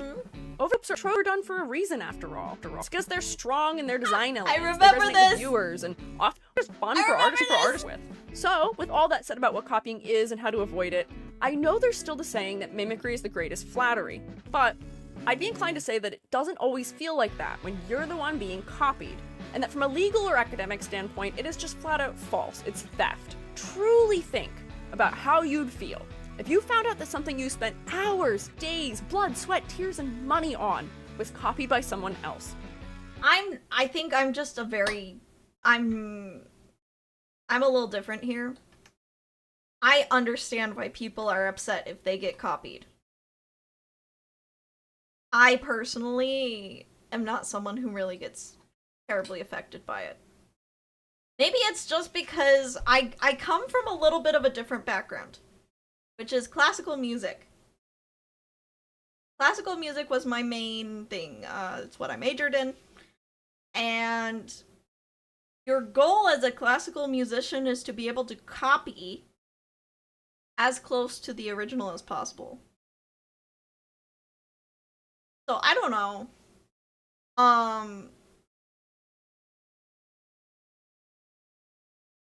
I personally don't find copying to be hurtful to me unless someone takes Yam and puts her in unsavory and or offensive like stuff. Like if someone drew Yam in a light that doesn't represent me as a person. For instance, if someone drew Yam like giving someone the middle finger, or was like, yeah, this is Yam, I'm me. Like if someone like used an AI voice changer and somehow got my model and pretended to be me and bully people with my model, that would make me upset. But people making I'd even go as far as to say like even going to like copying my design, copying my art, copying my art style. I just see them as younger creators who aren't as experienced as me, and they're trying to find their own art style, and by doing so, they're exploring my art style or my work first. Someone copying your design and modifies it just a bit and calls her your sister, that can be seen as coattail writing too. I could see that, but I really don't care because let's I maybe okay. I also view my VTuber a little bit different than a lot of people, and I have the amazing digital circus on my brain, so we'll use that as an example. Let's say, I'm Gooseworks and I am the creator of the amazing digital circus, and uh let's say that like I made Pomni kind of as a self-insert. I have no idea if this is true of Goose, but let's just say like I consider Pomni kind of like myself Sona, whatever, whatever. And a fan makes their OC and role plays as Pomni's sister. I don't really care. Uh but I also know that some people take their designs a lot more seriously than I do, and also take their personas a lot more seriously than I do. So I can see why it is possibly upsetting. But that wouldn't get under my skin. As long as no one's like tarnishing me and my brand, they can do whatever they want. Um that's really, in my opinion, it's not that deep a lot of the time, but I think different behaviors get to different people, right? Um Copying a style for practice is different than copying it and trying to present it as your own, but young and immature people will try to present it as their own because they're insecure. That's why it happens. You're not going to stop young, immature creators from being young and immature. That is not something in your control. So, you might as well roll with it. That's all we can really do. Like, if it's really affecting you, definitely talk to your friends privately about it. Talk to the person privately about it. But I always assume it's some like really young creator who's just trying to figure themselves out and they're using me as a way to discover themselves. And to that, I do genuinely feel flattered. Because guess what? I started as a copier too, but I just wasn't on the internet. So I started by tracing video game covers. So I would trace my copy of Twilight Princess and Wind Waker over and over.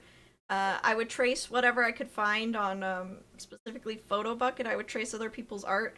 I had like a little light table, and I would trace over the art, and then I would tell my friends. This was like in fourth grade. I'd tell my friends I drew it, and people were like, "Wow, that's so amazing." And it's because I was actually too ashamed of what I could do when I wasn't tracing. Um, that I would just like trace other people's work and pass it off as my own. Was that right? No, it was not right. But is it a rite of passage of kind of every artist discovering themselves? Yes. Yes, it is. And I personally just accept that as long as mankind is here on this earth, there are going to be young artists, immature people who are self-conscious of their own skills, and so they copy other better artists. But guess what? They will learn if they keep at it. If they genuinely practice tracing over and over and are actually like trying to study those artists, like I hope that they're not just like, oh, okay, I need to rip off this artist. I hope they're also thinking in their brains, oh, why do I like this artist so much? And if they can do that while they are copying other artists, they'll genuinely get to the point where they can be confident enough in their own work to not copy the artist. And now we live in the age of the internet where people will now post it and then they'll like take commissions off of traced work, and that is absolutely not okay. However, I genuinely believe that you're never going to stop copiers, you're never going to stop tracers. It's going to happen forever. And the best thing you can do is just be confident in your own art and your own self enough to not let those people get to you, because you just have to realize that by copying you, they are immediately putting them in a position where they are an inferior version of you. It is what it is. And it is immature behavior, and it is just a part of their learning journey. Um, can anyone from my art style, I would love to know if it's still in my art style, but can anyone guess what I used to trace over and over? I would love to know if you guys can guess the properties that I would trace from over and over outside of Zelda and Nintendo properties. Hint, it was mostly Inuyasha. Oh my gosh, someone got it. I used to trace Inuyasha panels over and over and over again. Okay, it was like Inuyasha. There was a Clamp manga I also had that I would trace from. But the other inspiration, and I don't think it is too prevalent in my art style anymore, but the other inspiration I was thinking of was Black Butler specifically. I would just take I would borrow Black Butler novels from the library, and I would just trace these over and over again. And I was trying so hard for this to become my art style. Specifically these really detailed— oh, you can't see, haha. Specifically these really detailed shots of like Ciel and his eyelashes was what I was trying to go for.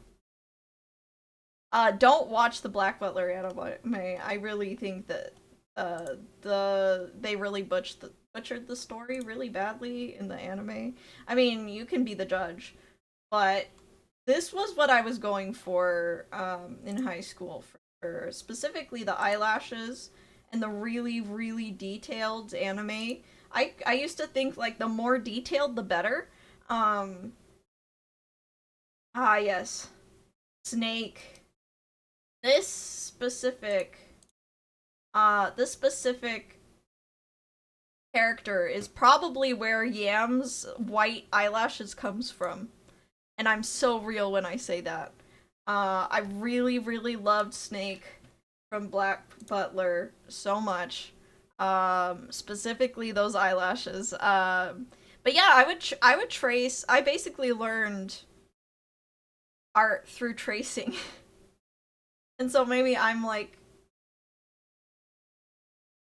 maybe, hopefully I don't get canceled by admitting that today, but I don't consider copying that big of a deal because I consider copying as a way of learning. I mean, in classical music, I copied Bach and Beethoven and Mozart over and over and over again until I was confident enough to do my own thing. You know? But maybe that's a hot take. Came up from your YouTube stream, love your design, and you've helped me with figuring out for my stuff. Haven't started yet. Well, good luck with your VTuber stuff. Feel free to stick around and ask questions, you know? Yeah, I think most people would agree with you. I'm glad. I have no idea, like, I know that some people take copying really, really seriously, but I just think of it as a sign of immaturity. Because I was very immature, you know, at some point as an artist, you know? That's a fair assessment. People have to start somewhere, and you just have to be smart with it. Just the high profile cases are people actually trying to profit or claim ownership of plagiarized work. Oh, yeah. That's not acceptable. Private studies, well, okay.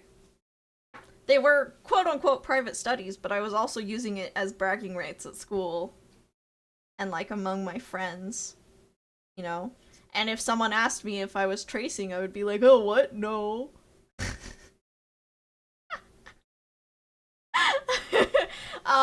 So I wasn't being completely good about it. I will admit that. But I was like, yeah. um, but that's immature behavior. Whenever I see tracers, I assume they're like really young. Um, and not necessarily young in age, I'm talking about young in art, if that makes sense. Back to the video. Don't lie to yourself. You wouldn't be happy about it. Right. The point of me making this video was to give everyone a way they can do better in these types of situations.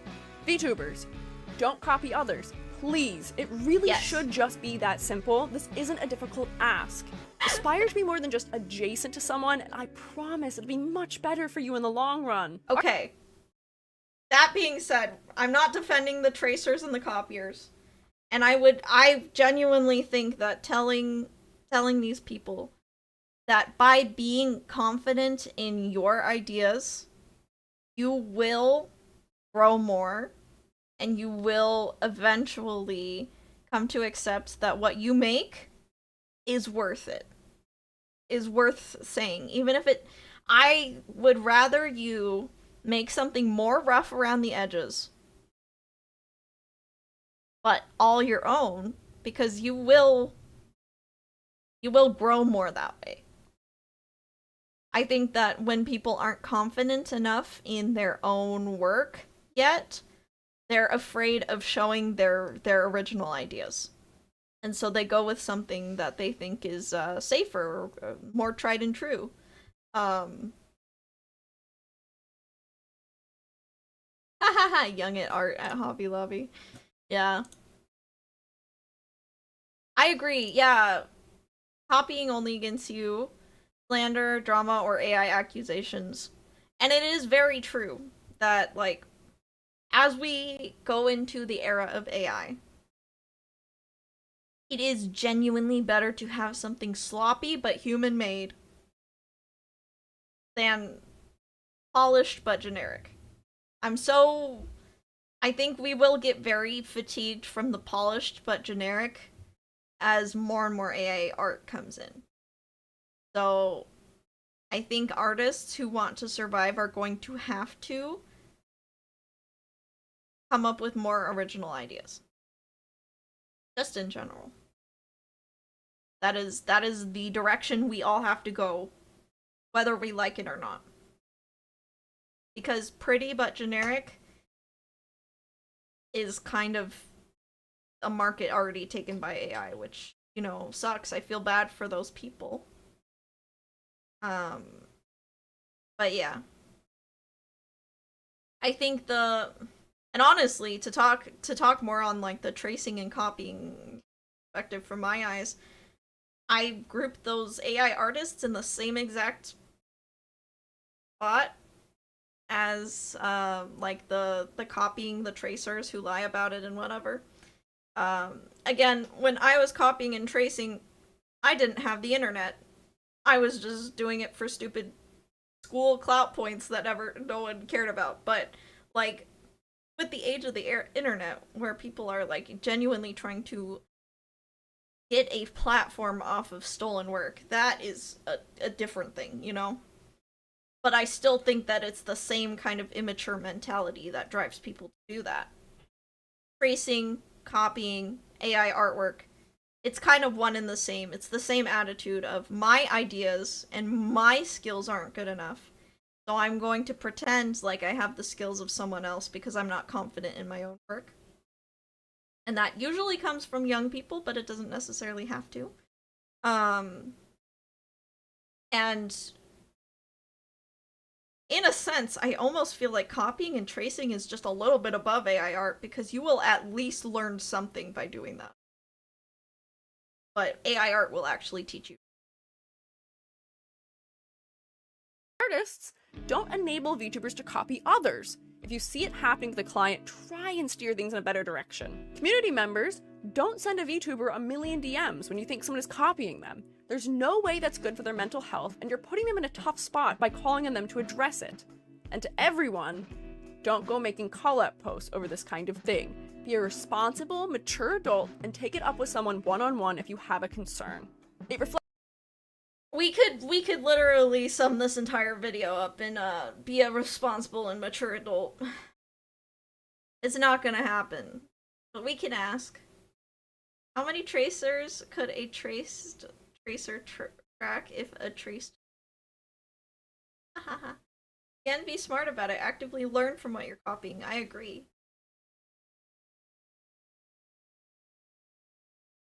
Reflects very poorly on you to go making accusations, and starting a harassment campaign is never worth it. And on top of that, do you really want to make sure that everyone involved in VTubing knows the name of the potential copycat?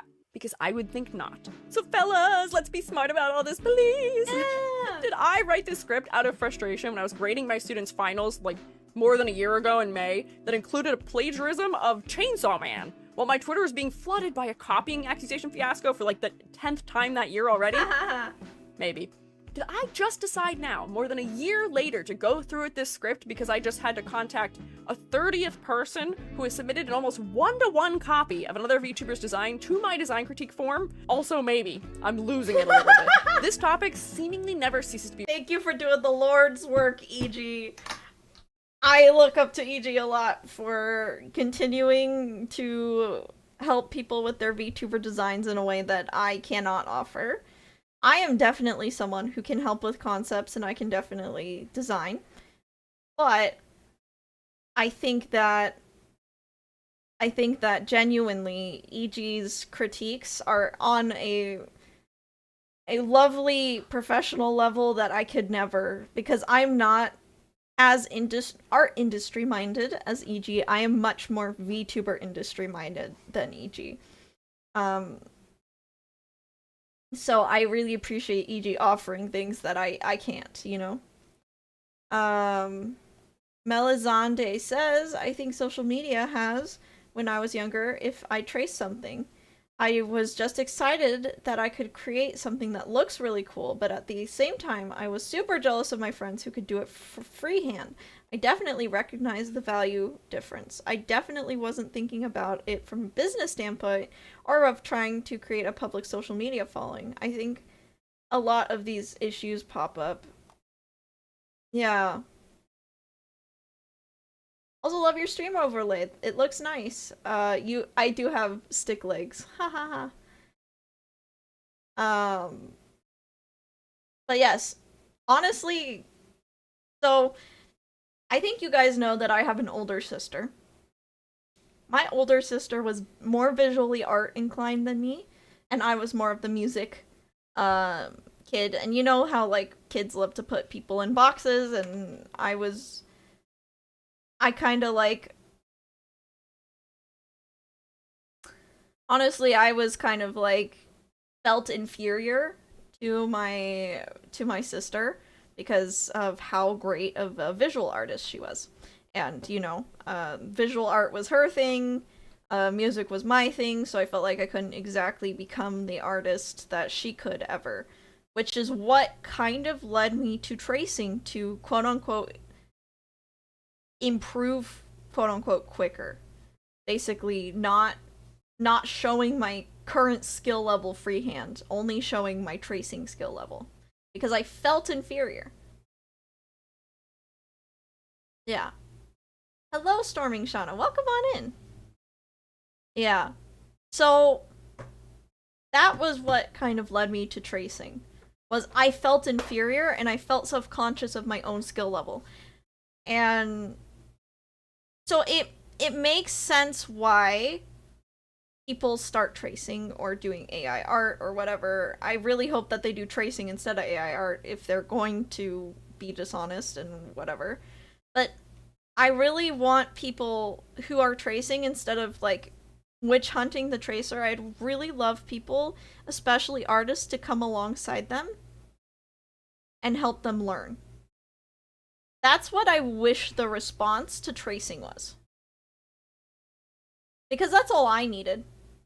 And my older sister would help me. She would come alongside me and she'd be like, "Hey, this is, a way that you could practice this." Because she was in art classes, I was in music classes, but she was in art classes. And she would be like, "Yeah, like this is how you practice anatomy. This is how you practice this." And I feel like she probably could recognize that like I was trying to improve at art and I was frustrated at my own skill level. I know I'm not going to have a lot of viewers when I start streaming. I feel like streamers fall off because of a low view count when you just need to keep with it. Honestly, wow, I just sound this whole time I probably sound like I just don't care. But I'm just easygoing. When it comes to streaming alone, I believe that as long as you have topics to talk about ahead of time and you keep your streams shorter so that you don't feel the dreaded silence, you'll be okay. Um, don't look at the number. Expect an empty chat and act like you're filming a YouTube video rather than streaming. Because if you were filming a YouTube video, you'd be alone anyway. As I said earlier, tracers need a mentor, a way to get specific feedback and validation. Yeah. And, hopefully I don't get canceled by outing myself as a previous tracer. But I definitely would never, make art, like, sell art that I traced. And I definitely wasn't business minded back then. But I think that whenever I see a tracer or a copier or someone who feels like they need to lean on someone else's design, my first inclination is that they are insecure on their own skill levels right now. So the response is to help them improve rather than, um, stop them from doing art. Because running an artist like that off the internet just means that they're going to stop being creative. And my whole goal of my channel is to encourage people to have a creative hobby. Because there's way too many instances where I see people who were creative in school and then they give it up in school because they feel like they need to grow up. And like part of growing up is being not creative. And I would love to challenge that. Because I believe that God made us creative and I think it's genuinely really fulfilling. Yeah. Streaming along is a great opportunity to practice practice talking in front of a camera too. Test out what you're planning on doing without worrying about having an audience and being exactly. Oh my goodness, a tracer. Oh no, let's stop them forever. Crush their tiny souls. Yeah, it's a symptom that the artist is not happy with themselves already. Now, if they are scamming people with traced art, that's a different story, right? I would say that they do need to be shut down on that specifically because that is not okay. Um, oh yeah, take care, Luna. Um, but I think our response needs to be measured, and also if someone is copying you, I really want you to not take it personally. I know it's easier said than done, and I'm just a weirdo because I would be fine with people copying me generally. Um, there was an instance, actually, this happened. There was an instance where someone heavily referenced one of my scripts and didn't credit me. And I did take it hard. So I would say visual art wise, I'm not really affected. But if someone like took my ideas and then didn't credit me for them, that's more of a that would hit harder for me just because I'm trying to make my business off of my ideas, if that makes sense. So my response to the person who was copying me, my scripts specifically, was to offer them a collab with me. Actually, I did. I offered to collab with them because I was just like, oh, did you? I literally came into their DMs and I was like, did you watch my video? Like, because it seems like you referenced it pretty heavily in your video, and they're like, yeah, I'm a huge fan, and I was just like, oh, like instead of just like referencing my video, would you like to make a video together? And they were like, ah, and they never responded. I think they realized I realized. I think they realized that I, you know, could tell that it was heavily referenced from me, but they didn't credit me. Uh, and they never ended up making a video with me. I think they got shy because I think they realized that I I knew that they copied me.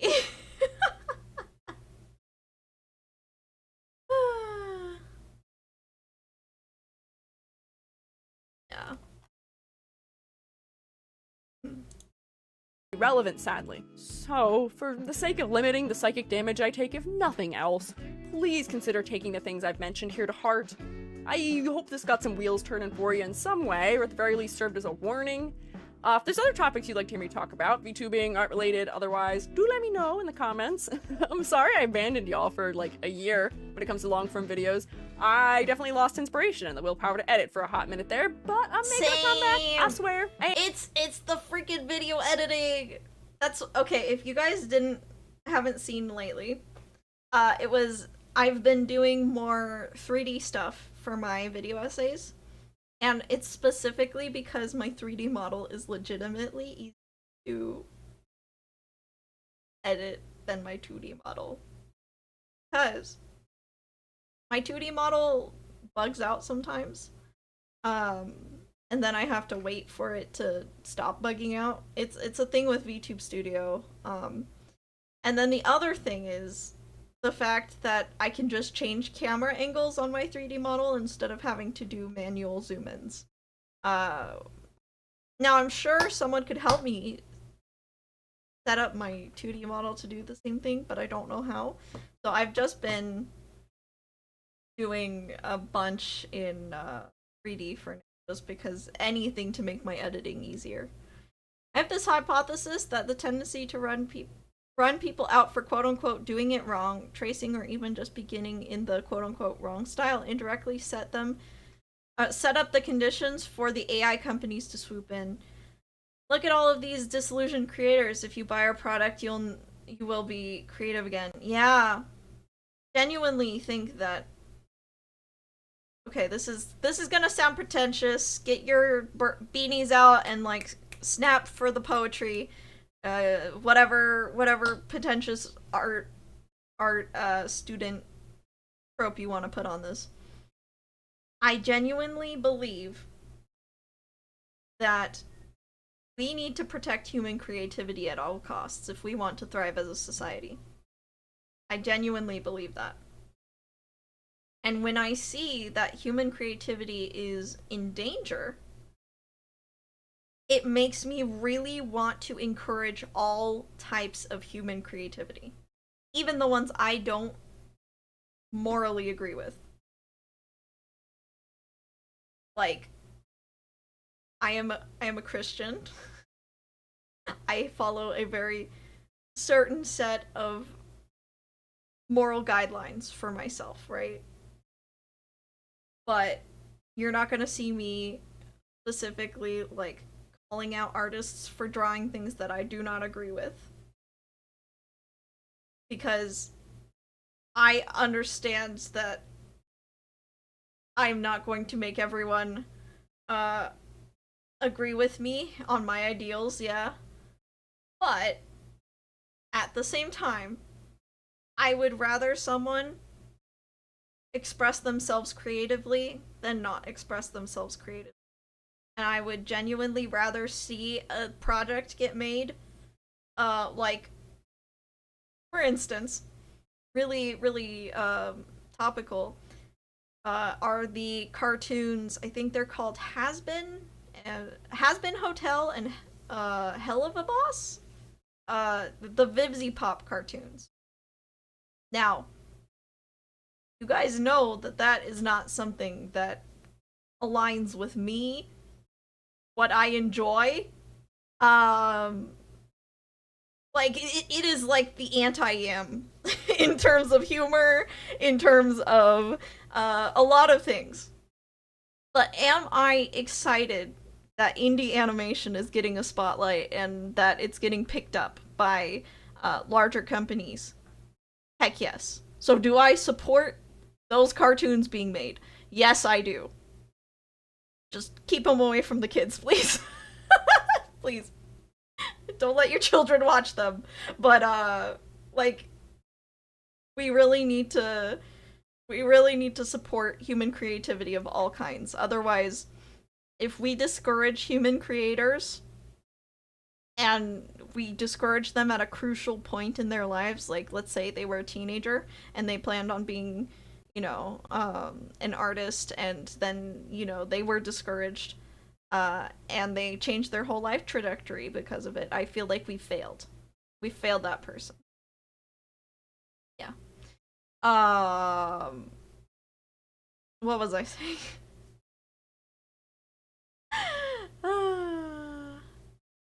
AI generation equals the IKEA of artwork.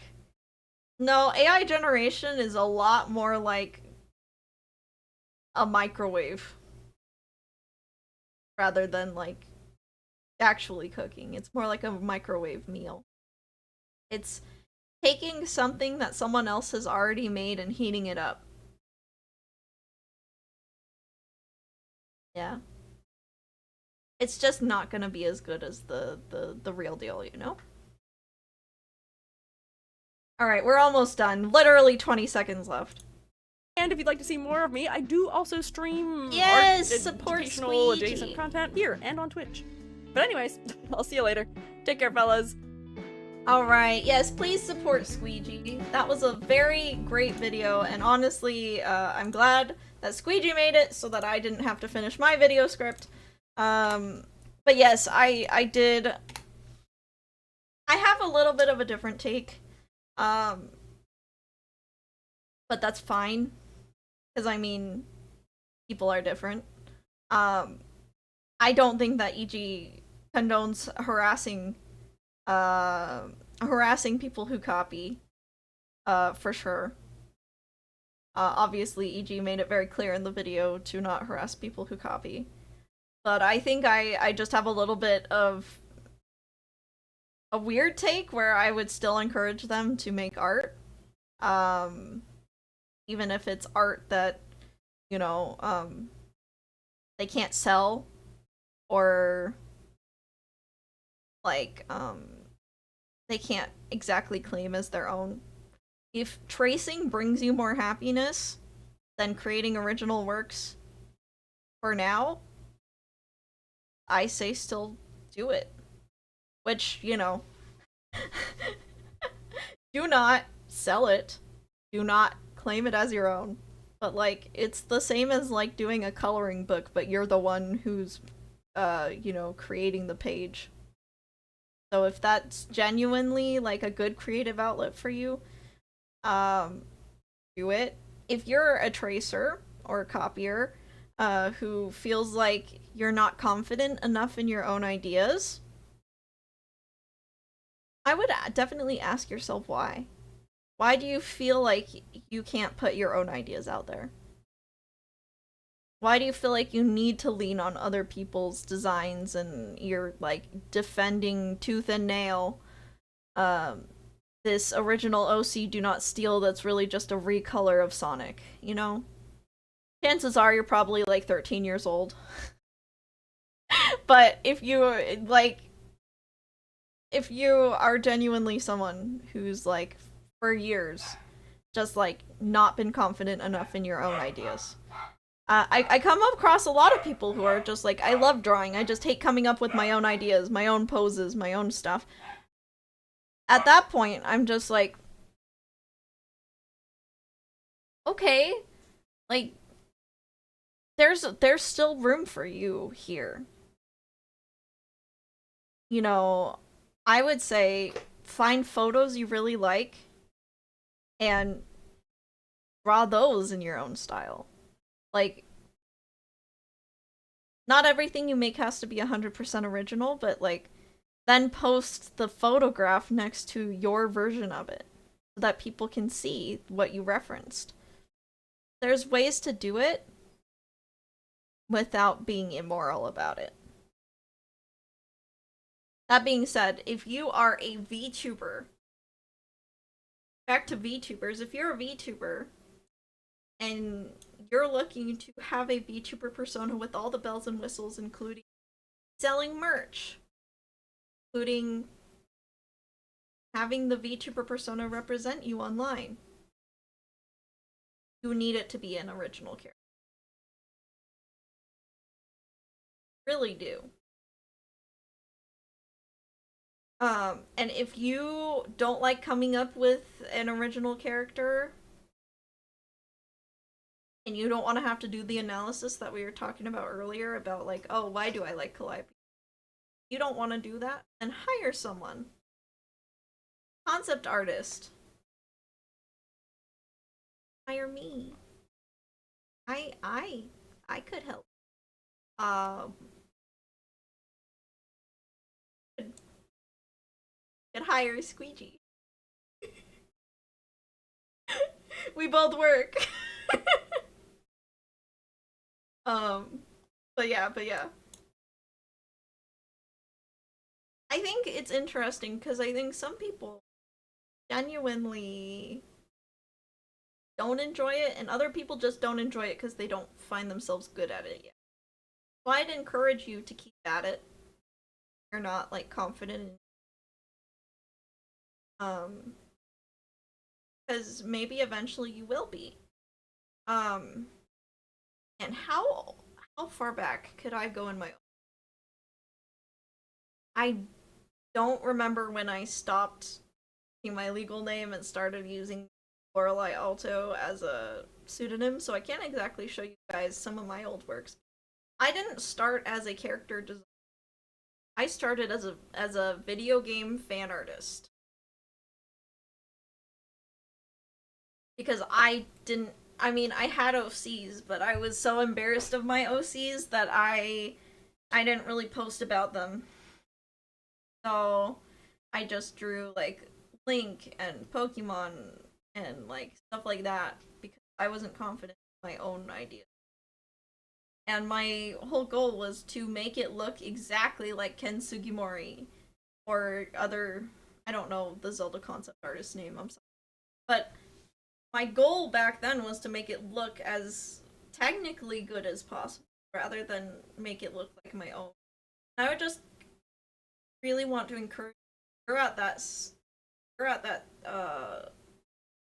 phase with your own art where you're like it just needs to look as technically good as possible. It doesn't need to be like my own idea. I definitely like start playing fun games like Gartic Phone and like doing fun little fast challenges that force just like come up with a silly little guy um every so often so that understand how to engage that part of your. If you find more than one inspiration for your style, you'll be less likely to get a art style and tracing at an animation studio as an in-betweener. Yeah, like different people's brains work different. I eventually found out that I don't want to be a pretty renderer kind of person. Actually, you know what's funny? If I show you guys my model, okay. If you guys look at my model really closely, the rendering is not that good. And that's not me being like mean to myself. I'm genuinely saying I don't know how to shade. I don't know how to render. And like there's like some bits that are like colored outside the lines. I'm not the best. But I would consider myself much more on the concept side.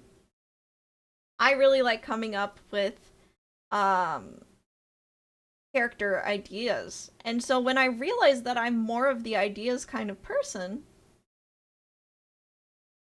that helped me grow as an artist a lot because instead of trying to force me into the part of art that I don't like, I decided to focus on the art that I do like. You made this a while ago, right? Yeah, but I would even consider this like this is like my current skill level still because I didn't really practice too much. Um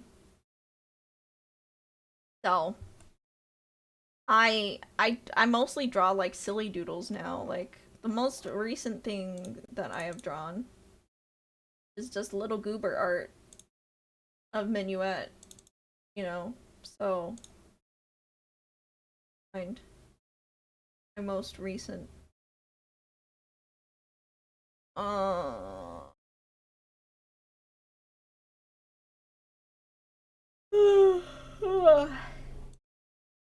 artwork. Here it is. Yeah. This is my most recent thing I've drawn. So I much more like to do like silly little sketches rather than pretty rendered models. Although I'm willing to do pretty rendered models, um, you know, I'm I'm someone who's more of the ideas kind of person. So if someone's the opposite, where they're like, I want to draw pretty stuff, but not really come up with the ideas, there's place for you at the table too. Does Meister play cello or contrabass? No, but he'd like to learn cello. He's a digital music producer. Um, yeah, okay. So that was the stream. I don't really have much else to say except for follow Squeegee. And if you're a tracer, don't sell your work or claim it as your own. And I really hope that you find a creative streak where you can be confident in your ideas. If you're a copier, you know, if you really just want to be like Shy Lily, Calliope Mori, ask yourself what you like about those designs and see if you can translate it into something all your own. I have compassion for people who are copiers, probably more than um the average person, you know, but not the best, certainly good. Any of what you consider problems don't detract from the artwork of your model. I'm glad. Um and you're already a tracer, yeah. This resonated with me a lot. I feel like I always find myself asking, why do you want to do this? It's like the idea of being in the art is more attractive than the art itself. I see. Yeah. Faye says, I feel like people do that aren't really self-expressing as much as they're acting. If you're copying so close to your inspo, is it truly self-expression? So, back when I was tracing, oftentimes it was a negative feeling, yeah. It was a, I can't execute this, so in my frustration of my lack of ability to execute it myself, I'm going to trace. So, yeah, it was hardly ever a good feeling. And so, yeah. I just want to tell everyone that even if you suck at art, even if you hate what you make, your voice is worth it. What you create is something that only you could create. And it's worth putting out there because in the end, your scribble is worth more to me than any AI slop out there or any raced artwork out there. And I didn't mean to be so topical by literally streaming with my Scrungle model, because this was just set up from Bible study yesterday. But, yeah. I genuinely believe that, silly doodles have their place, and, you know, if you don't have the technical know-how to create a masterpiece yet, just accept it and, like, confidently do something silly instead. And then as you create more, you'll get to where you want to go. It just takes time and effort and practice. Making improvement fun, like playing Gartic Phone, is a good way of not burning out or putting too much pressure. Yeah, because you have to finish in a certain amount of time. And you can laugh about the end result. But yeah. Thank you, Bat Bunch, for watching. I will try to, get my next video essay out, before Offkai. Because after Offkai, you guys won't hear from me too much, for a little bit, Lord willing, because I would love to, go on a trip, but we'll see if it actually happens. But yes, I will try to get at least one video essay out before I leave. But yeah, thank you everybody so much for watching. We're gonna end on YouTube and raid out on Twitch. And as always, take care, Bat Bunch.